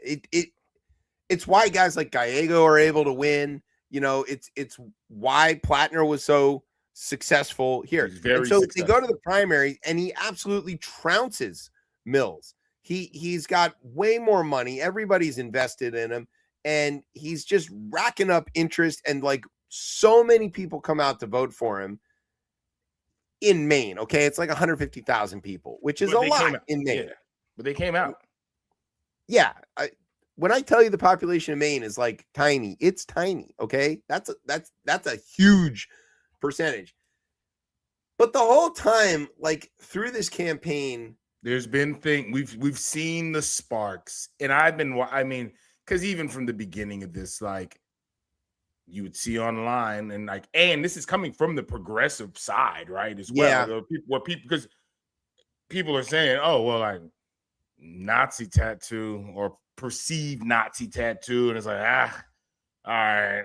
And with that one, I think I speak for a lot of folks where it's all right, man, that ain't really good. And maybe in another time, we probably should be nah, but we need the Senate. Yeah, and we move on. But then you've announced that you've changed. You got it covered up. You had a plausible story about how you ended up with it. If we do believe that people can change and people can get smarter, and the thing that we're asking the Trump voters to do, to recognize their flaw and come back to reality, we got to let our people do that too. We can't hold a purity test over everybody all the time. We'll always fail. Yeah, and the Republicans have learned. I mean, look at Kenny fucking Paxton. You know, like look at Trump. These guys have long since learned that to them the ends justify the means or the person. It does not matter to them how flawed or how terrible the person is, as long as their end goal, which in their case is power, is met. So if our end goal is Medicare for all, then maybe you have a bunch of unsavory people involved in it. Fetterman, for example, you know, but if he's going to vote the right way, then fucking let him wear his stupid hoodie. Because we're here to count votes. We are here to count votes. Nancy Pelosi. Yeah. So, so he has the tattoo. And then we get the Reddit post. We get the Reddit post. And he's saying, and the things he's saying in the Reddit post, what is he saying? What was it? There was a couple of bad ones in there, right? What was the big one? Why am I blanking on it? I think it mostly has to do with women. It was that. There was something specific though about it. Well, and I think it was stuff I didn't actually read it. I didn't want to read it, but it was things about like victims of sexual assault and why are they late to report it and what are they really after, or like, oh, get over yourself, you had a good time, you just didn't like it later or whatever, and that's not good. That's not good at all. Yeah, that's exactly what it is. Sound the alarm. Grand Planet says sexual assault victims should take some responsibility and now deleted Reddit posts. Here they are. I'll read them off for you. I'll read some of them off since you haven't read them, and I've also we need to now be should at this point, whereas we'll get to the end of the story. These resurfaced comments come at the heels of similar Reddit posts that were uncovered this week, which include Planter saying people who live in rural Maine are, quote, actually are, end quote, racist and stupid, promoting violent political action, including saying an armed working class is a requirement for economic justice. Deeming all police are bastards and writing fuck these cops. Oh my God. Wait, this got him thrown off the ticket so far? Hold on. Here we go. Here's a good one.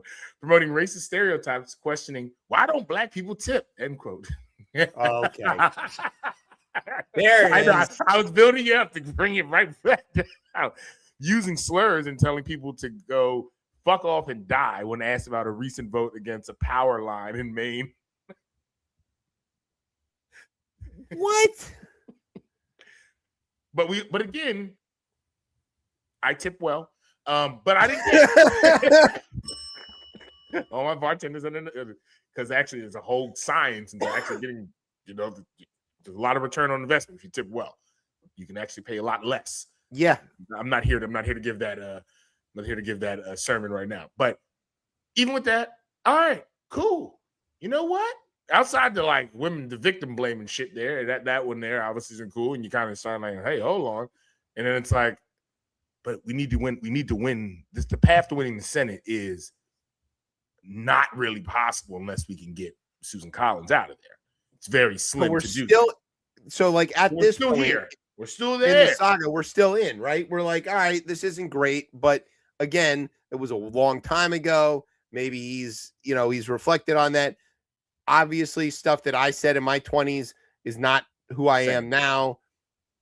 I'm also not a veteran. I think we took into consideration of that of him, and he did bring that up and saying he was going through a rough period when these things were posted. He was drinking a lot. He had, PTSD. He's still suffering from some of those things. He has depression, and like who among us doesn't? And like again, these are all plausible answers to these problems. And I really do think that if you could look at what everybody said 20 years ago, there's no clean hands anywhere. Nowhere. Anywhere. So you just can't. All right. So we're still in. Then what happens? Then we get that first accusation that comes out around his behavior with women. And I think, as I remember this, because I'm blanking on the woman's initial name, but I remember it being more like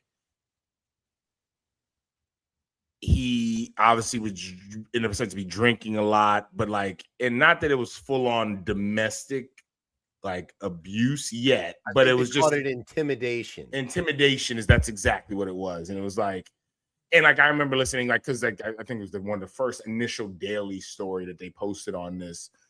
They were kind of like, yeah, there were concerns, but he never actually like did like he didn't like hit me or anything. And like, but then even when that happens, and I remember a main voter on that show asking him, yeah, I think it was in like let us know now what the hell Yeah, is else there about anything else we else. need to know? Yeah, and even as she said that, I was like, oh yeah, this is clearly more is coming out. Clearly, because we've seen the nasty man behavior. Like we've watched this show before, and we've been watching it for I think it's maybe going on 10 years now. Well, Me Too. What is Me Too going on 10? Maybe it's I don't know, a long time. It's on, yeah, it's close to 10. These things don't happen in isolation, right? They If don't. it happens once, it's probably happened It's many behavior. times. Yeah, it's a behavior. It's pattern behavior. So even then, I was like, but it's like, what would be the next thing to drop?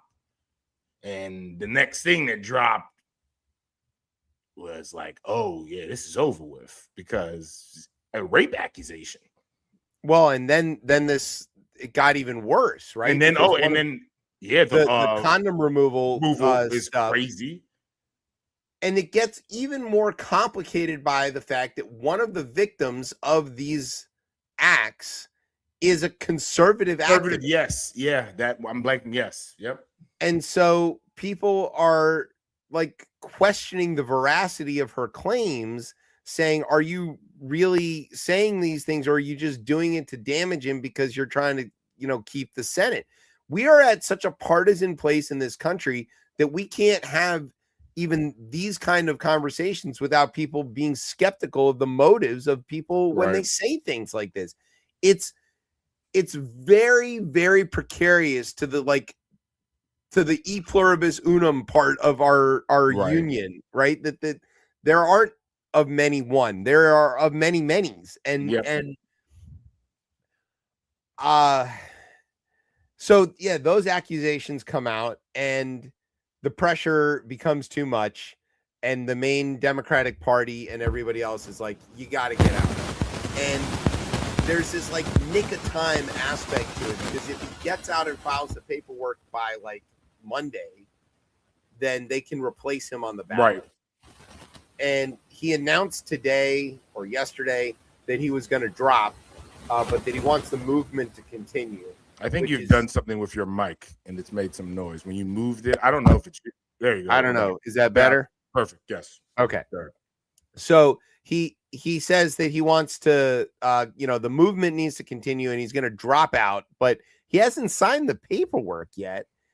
And there's some speculation that he and his campaign are trying to have some influence over who gets picked, to run, which I think is natural. I would expect that somebody would try to, they use their last lever of power. He posted some video today. He was clearly pretty angry about what all is going on. He may be angry at himself for like causing this problem where he basically got out over his skis on this. And all of this kind of gets down to this thing that we have talked about so many times of like vetting. Can you look before you get behind somebody and like do some basic research, ask around? And also, if you are this person, it, right? Don't fucking run. Yeah. Especially if you really do believe in the movement, you're damaging it by doing this. Don't do that.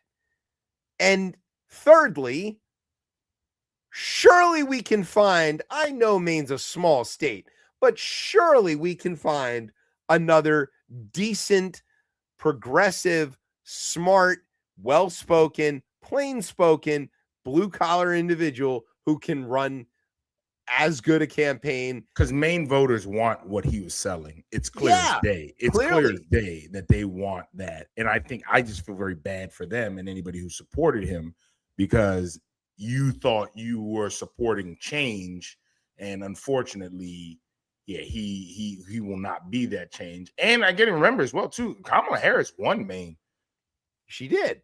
Well, So, and it's a state that statewide mostly votes Democratic, and Angus Young is the other senator there. So it's not like this is an impossibility.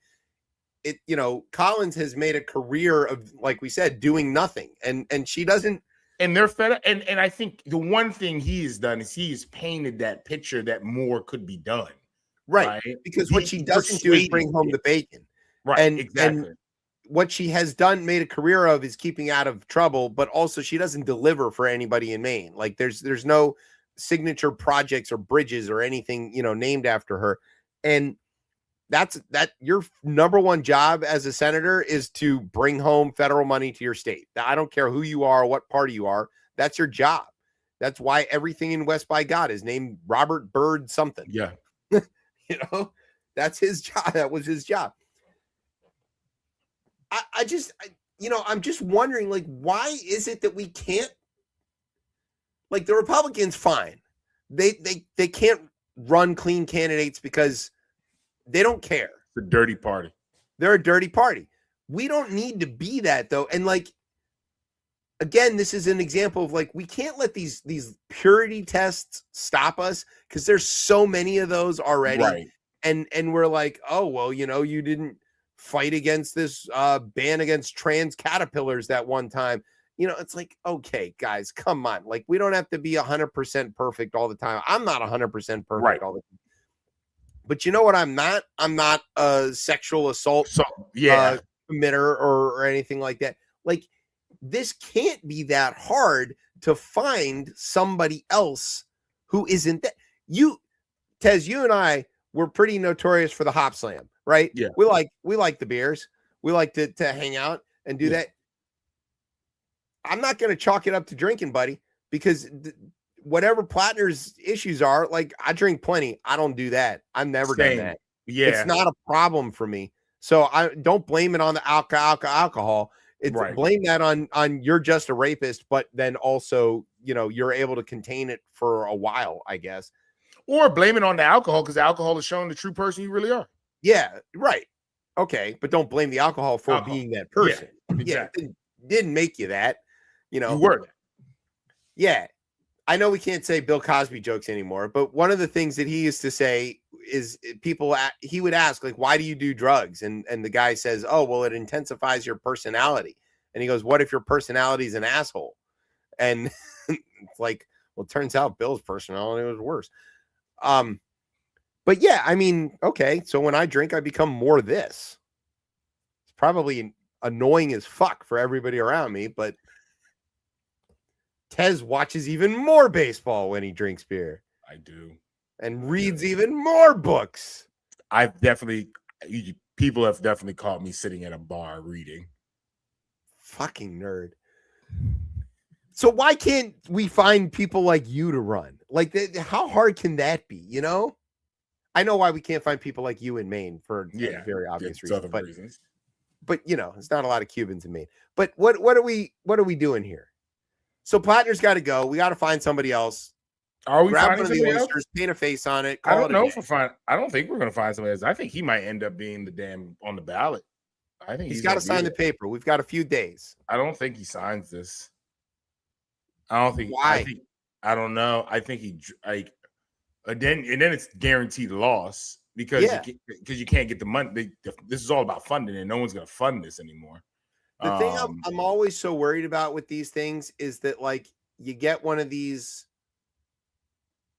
guys who is everything right except for the sexual assault problem, and then the party and people are like, all right, that's a problem, we can't have that anymore, and they turn Fox News, and they go on conservative media and they go, see what happens, but these guys don't really believe in a movement. I was accused, but I was never convicted, and this is blah blah blah, and it's the witch hunt because we've now blocked them out from being like, and maybe that's rightfully so. I mean, there's like so much but that does happen a lot. But then I also start wondering, like, this is just a reflection of our hate for women in this country, right? Because to your point, how hard is it to find these people?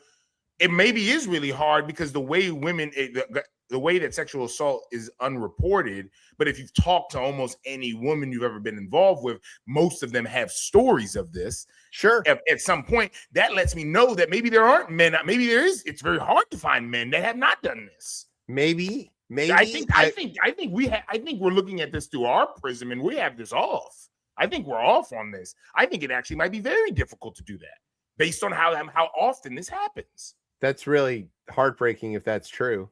I think that's where we're at. I think if we're being very honest, right? The shit goes unreported. Man. I don't mean that. Sorry, but I'm just saying. Like everybody is a Cuomo. Like what the fuck? Yeah, man? I would lean to that. I would lean to that in this country. There is a more majority of men who have committed some type of sexual abuse or sexual assault than there are not. There can't be that. I guarantee you that the numbers will back that up. I mean, it's 1 in 4 women have been assaulted that we know about. I'm sure It's higher than that. It's higher than that. We know that it's higher than that. I'm sorry. Man, I'm watching I'm telling you, man. It's sobering, but I'm telling you that's what it is. All right. There's 3 guys on this panel. Brian, have you ever done anything? He's going to admit to it. Brian, have you ever committed any sort of, violation of somebody's bodily integrity or even like scared them or threatened them or anything like that? No. All right. Brian's been on this planet for like 700 years. He's fine. Tez? No, I mean, even just the thought of that, I don't even know how motherfuckers' dicks get hard to do shit after. Yeah, I don't know how it's weird. Like, it's very crazy to me. I'm like, it doesn't compute at all. Like the whole actually, like, anyway. Any violent situation I've ever been in, I have not thought about my dick. How about that? And then it's like, oh, this is clearly it's about power and not sex, because like, how do you even like? Anyways, I'm not trying to psychoanalyze this. All right, but so like amongst your friends, yeah, I've had to cut people off for this. Close people, yeah. I won't go too deep in there. Yeah, yes, yeah, and didn't cut the person and didn't like Brian is. I don't want to get anybody into this deep, but like Brian, have there been people in your life who you then found out had done something like that? Yes. Maybe I don't ask enough questions. Yeah, I'm telling you, bro. I'm telling you. Because be careful, we might start losing friends, man. Yeah. This shit is happening often, man. I kept quiet because I let you guys, do your spiel. Hearing the fact is like, mind you, I mean, the political game has always been very secretive of what they do behind closed door stuff. I mean, that's why Matthew's out there with his like daylight thing, and he's gonna we're gonna show all the payoffs that the house has ever made. I was gonna say there's a whole fund for this. Yeah. There's, I mean, and mind you, for years, we, especially I would say in the last 20, everyone kind of jokes about it, but really it's like, no, this stuff happens. It's just, we get these little spurts, these little tidbits of certain things that has happened in the past and all this stuff. And again, we just laugh and joke it off and all that stuff. But seriously enough, if you do a full deep dive of this stuff, trust and believe, the whole thing about Monica Lewinsky, that is just a minor tip of the iceberg stuff. There's a whole bunch of things that have probably transpired since the birth of this nation.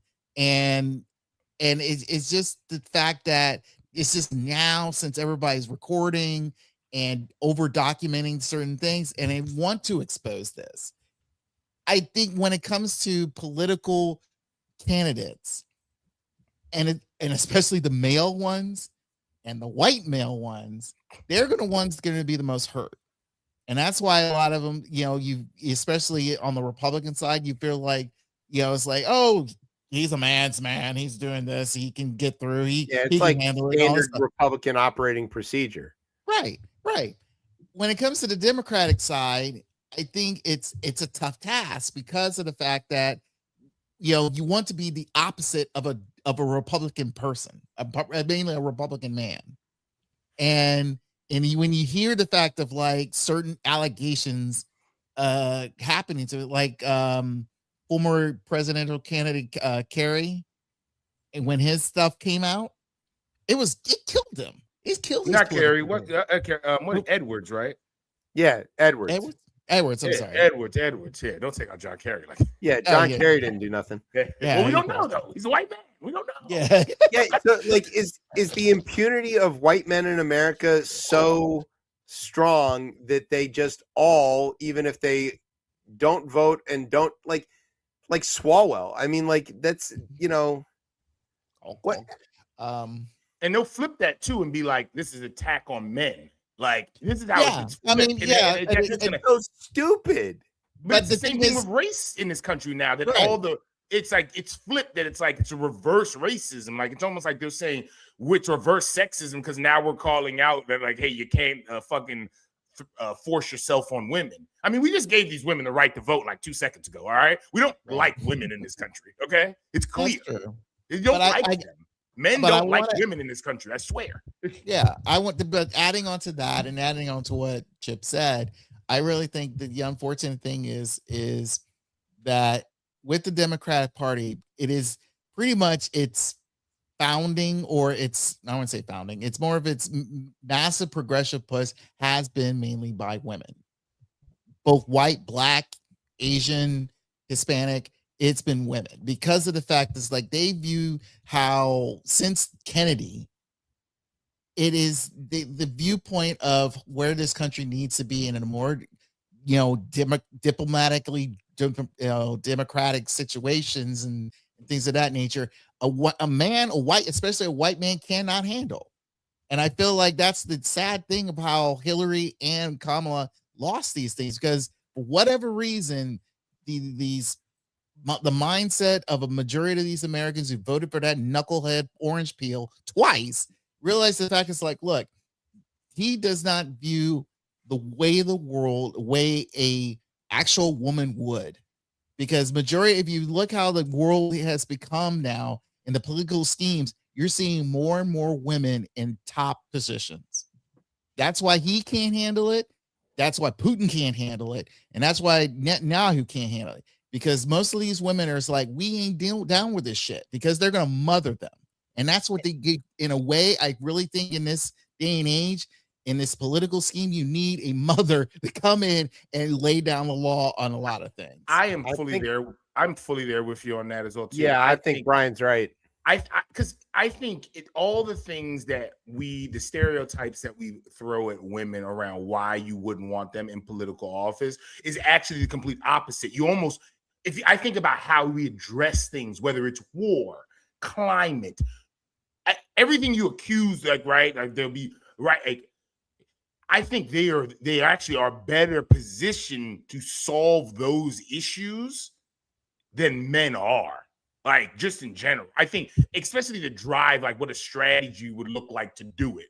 Because of being more empathetic or things of that nature, I do think those are strengths. I don't even think that there's a reason to ascribe certain attributes to one group or another. But men aren't exhibiting it when they're in office. It's clear as day that this problem isn't liberals or conservatives. It's men in general, and they're the men are the ones committing these assaults, and it's men that are doing all of this horrible shit. That's not to say there aren't also women doing horrible shit. Correct. Yes. But we know, but that's happening at a far lower clip. Like I wouldn't say that either. No, because mind you, again, yes, again, the joke has always been, men, they're willing to exploit their exploits while women keep it within themselves. The key thing here is like you said about how men are so overly aggressive. I'll give you two women who kind of avoided going to war with certain top tier nations: Cleopatra and Nefertiti. Those two pretty much rule their nation and tried to stay out of a lot of deep shit. And mind you, they had their feminine wiles and all that stuff to keep things calm, but at least mentally they realized that it's like, hey, I'm not going with you, Caesar. No, I'd rather be in bed with you, even though I don't like you. But hey, I'm willing to say to keep peace between our nations. I'm cool with that. I think that's the real. I really think it's like, the stuff that we hear from Trump or tweets or truths, as he puts it, is just overly aggressive, mindless, and pointless because it doesn't benefit anybody. When it comes to a lot of these, women politicians, except for that Paraguayan, which we'll probably talk about later. Oh, God. Their main objective is like, hey, we need to, it's about building what we have, try to flourish as best as we can. And especially not to be in crazy escalated or over escalated situations that we don't need to be involved in. I think that if you look even in the last 100 years, the sort of recent history of like women heads of state who have been able to there are examples of bad ones. Bangladesh comes to mind. Caused a revolution. I would say Pakistan. There's another pretty clear example where just because the leader is a woman doesn't mean that she's not also a repressive dictator or whatever. Right. So humans can be pretty shit. Yes. In general, I think if there's any real clear thing here, it's that to steer clear of these kinds of problems. I'm not saying there's not other problems, right? But to steer clear of sexual assault allegations, Democrats should be a smarter party about either vetting the shit out of any man who runs for any office or electing more women or nominating more women to these positions so that we don't have this surprise come up 6 weeks before an election. We ain't never heard for any woman that's ever ran for office. I've never heard of a sexual assault allegation.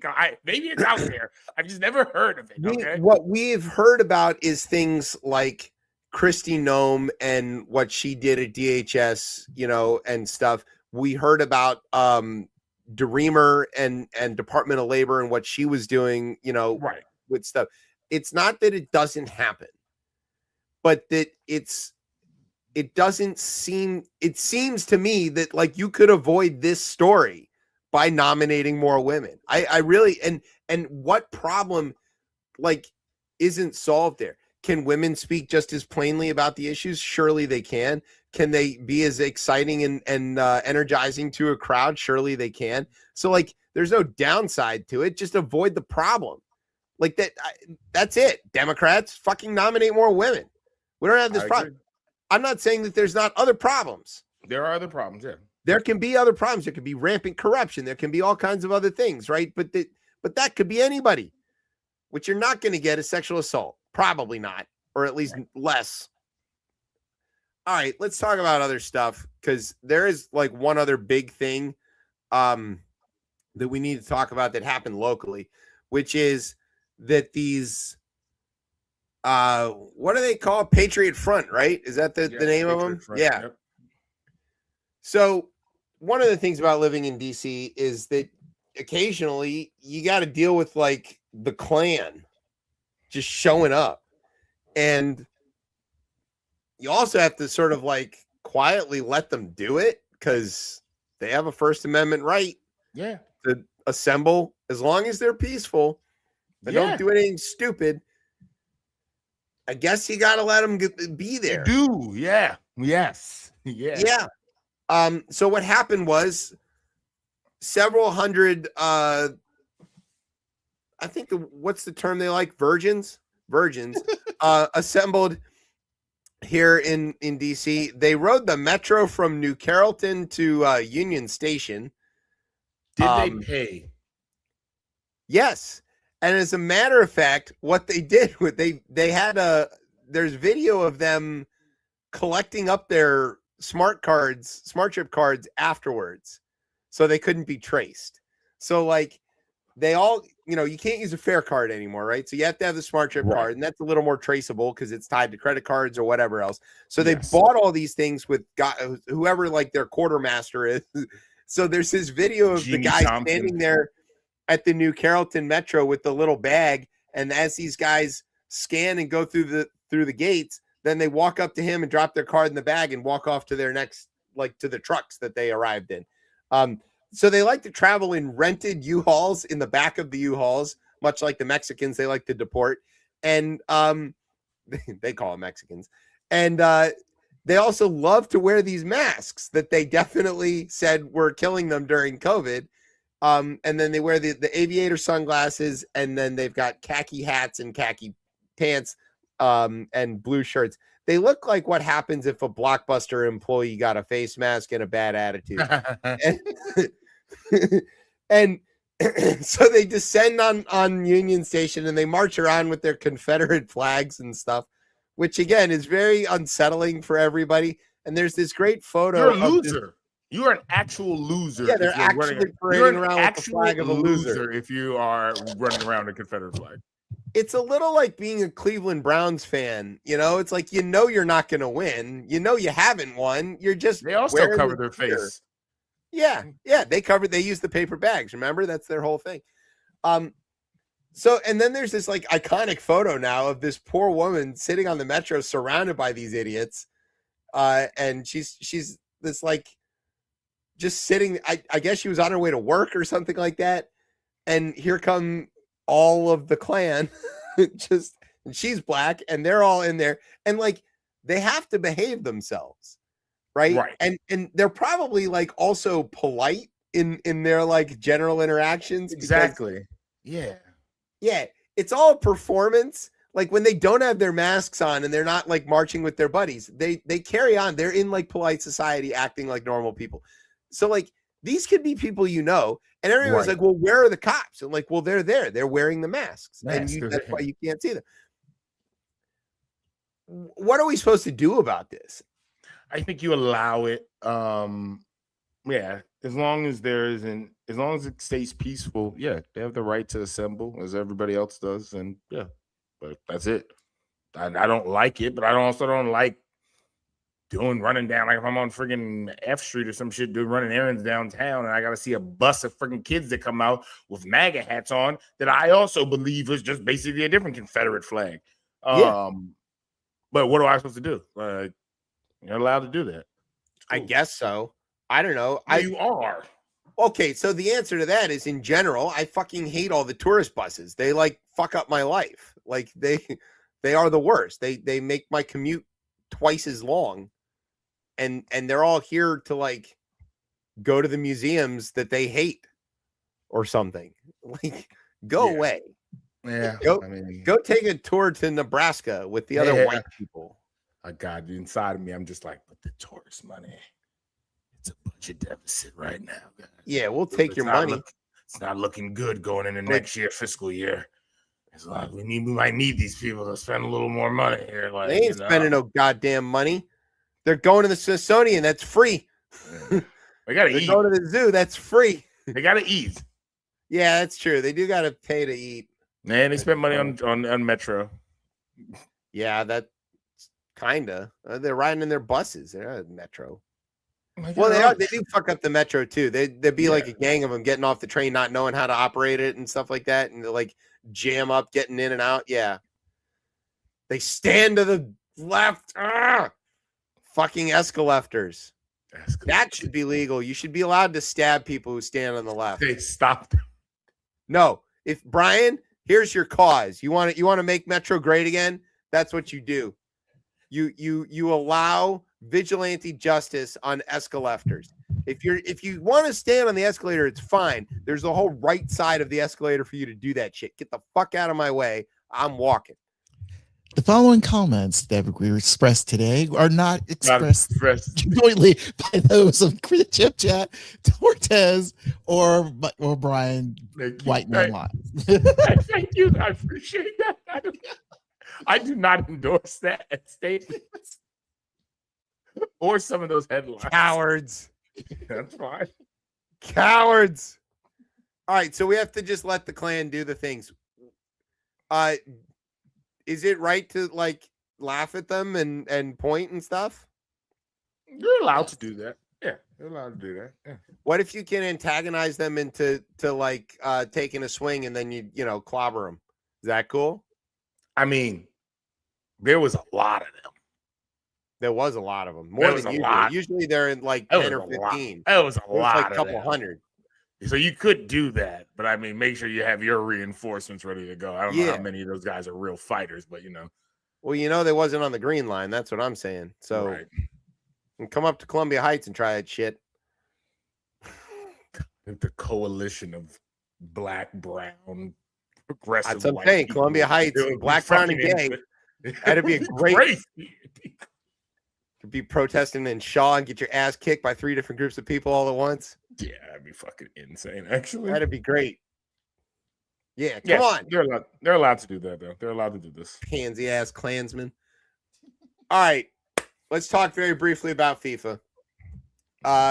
So are we a real football nation now because we tried to bribe our way out of a red card? Does that make us real footballers? No. It's a very FIFA-ish, babe. Once that happened, I said, "Oh, they're gonna lose." I said we were gonna lose anyway. It's Belgium. I don't think the red card should have been called anyways. No, that's the thing, right? The red card was fake in the first place. I think Belgium bribed FIFA to call the red card to take Balogun out of the game in case, you know, and then like once he got restored, then they like disrespected the shit out of us by not even playing half their squad, you know, and still beat us badly because our goalie sucks. They should have put in former Arsenal great Matt Turner. Really weird with Freeze on that. Freeze froze, and that was stupid. Definitely froze. I played keeper for like a lot of my soccer career, and if you're outside the 18, you're not the keeper anymore. You're just a fullback. Fucking kick the ball. Yes. Don't hesitate. Don't play around with it. Never. That's another thing. Like, stop playing it back to the keeper after he fucked up like that, man. Just clear this shit. Yeah. Give him the goddamn throw in. It doesn't matter. Just get it the fuck away from the goal. No, you're right. It's like basic shit, man. You learn that from like when you're 10. Kick the ball forward and to the sides. Never across the goal. Stop that shit. Oh my God. American soccer sucks. It is just like so god awful to watch. There you go. You're here. You're here finally. You come around. Yes. I've been saying that. I didn't believe. I was never one of those. Okay. Forget it. I was impressed we got out of the group. All right. Did it matter? Which part? Yeah, it mattered. We bribed our way through the getting out of the red card. I think, listen, because we'll be further discussed on No Filter Sports next week. It is for this group. Let's put it this way: for this U.S. team, I think I was impressed with what they did, except for the Belgian game. The Belgian game, I think, was a clusterfuck. I felt that there's a good foundation to improve from here on out. Because you can kind of tell like Portugal, Argentina, who else is leaving? Mexico, you know, you have a lot of older players. Germany. Yeah. The age is showing.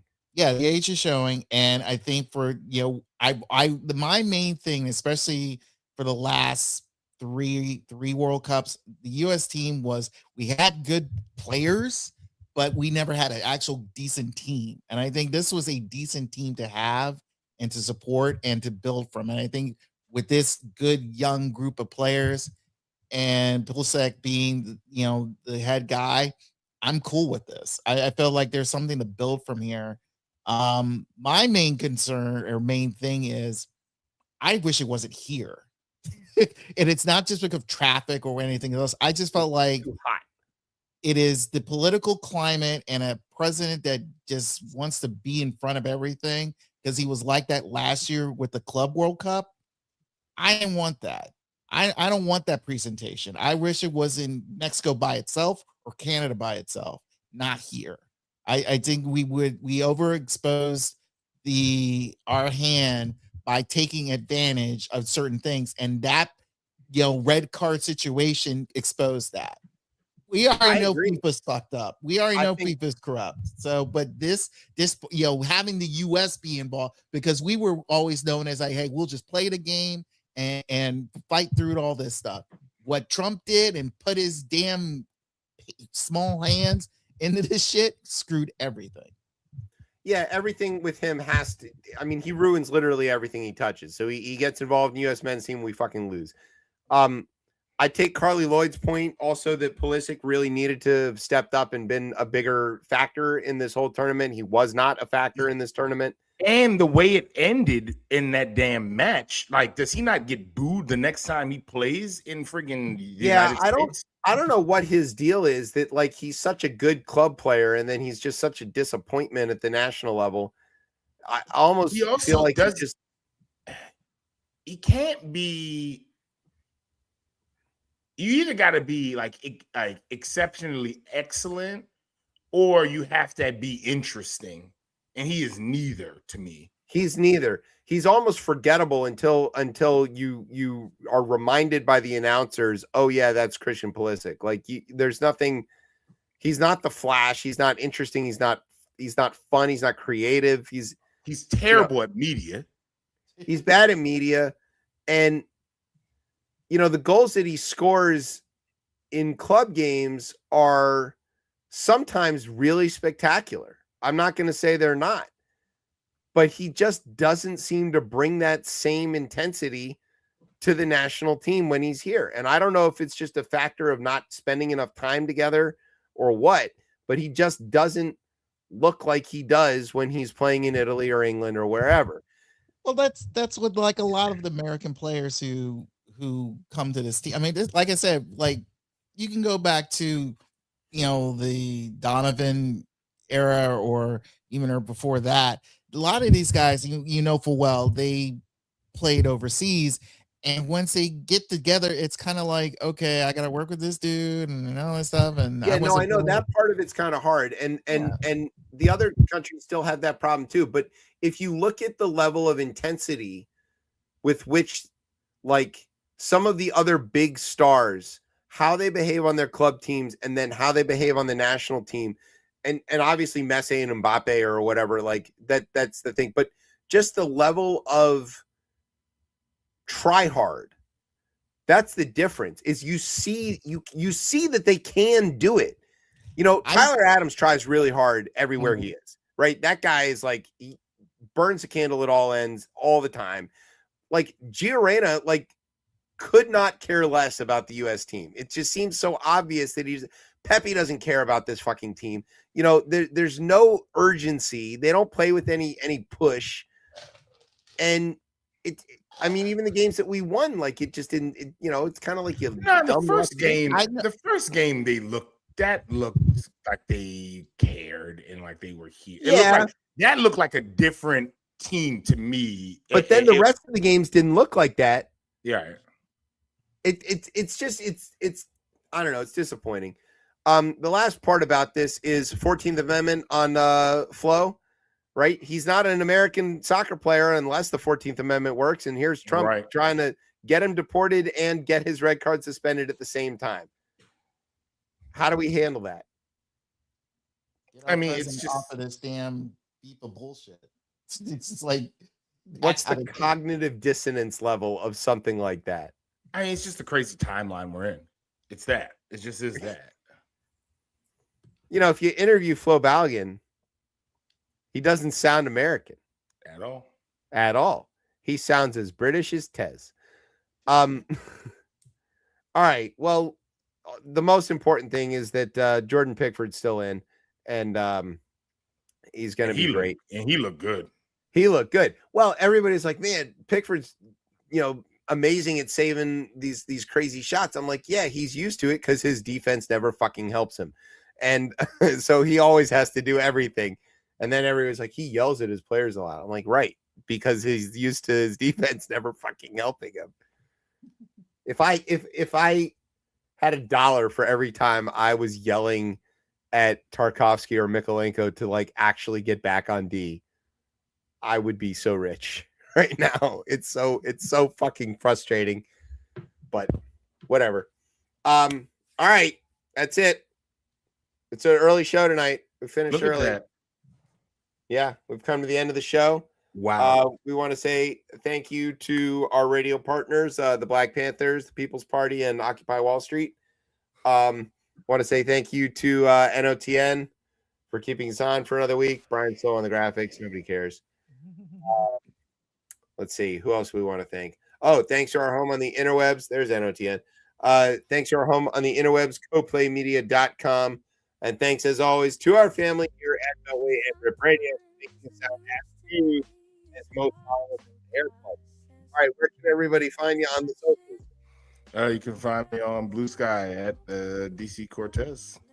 All right, and you can find me and the show on the Twitter at ChipChatRR, although very rarely.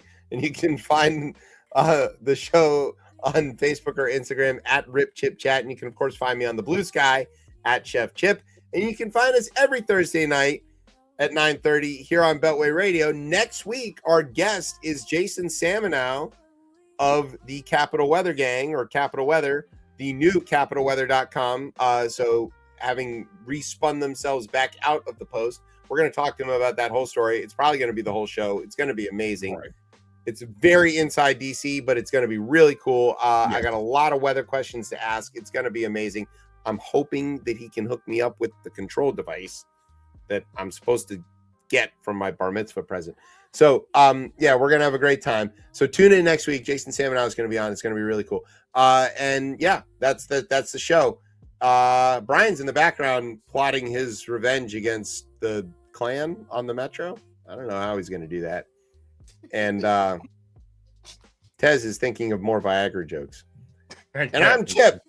You've been listening to Chip Chat on Beltway Radio and beyond. Sweeps. Street balls with Viagra. Street blue balls. Ha!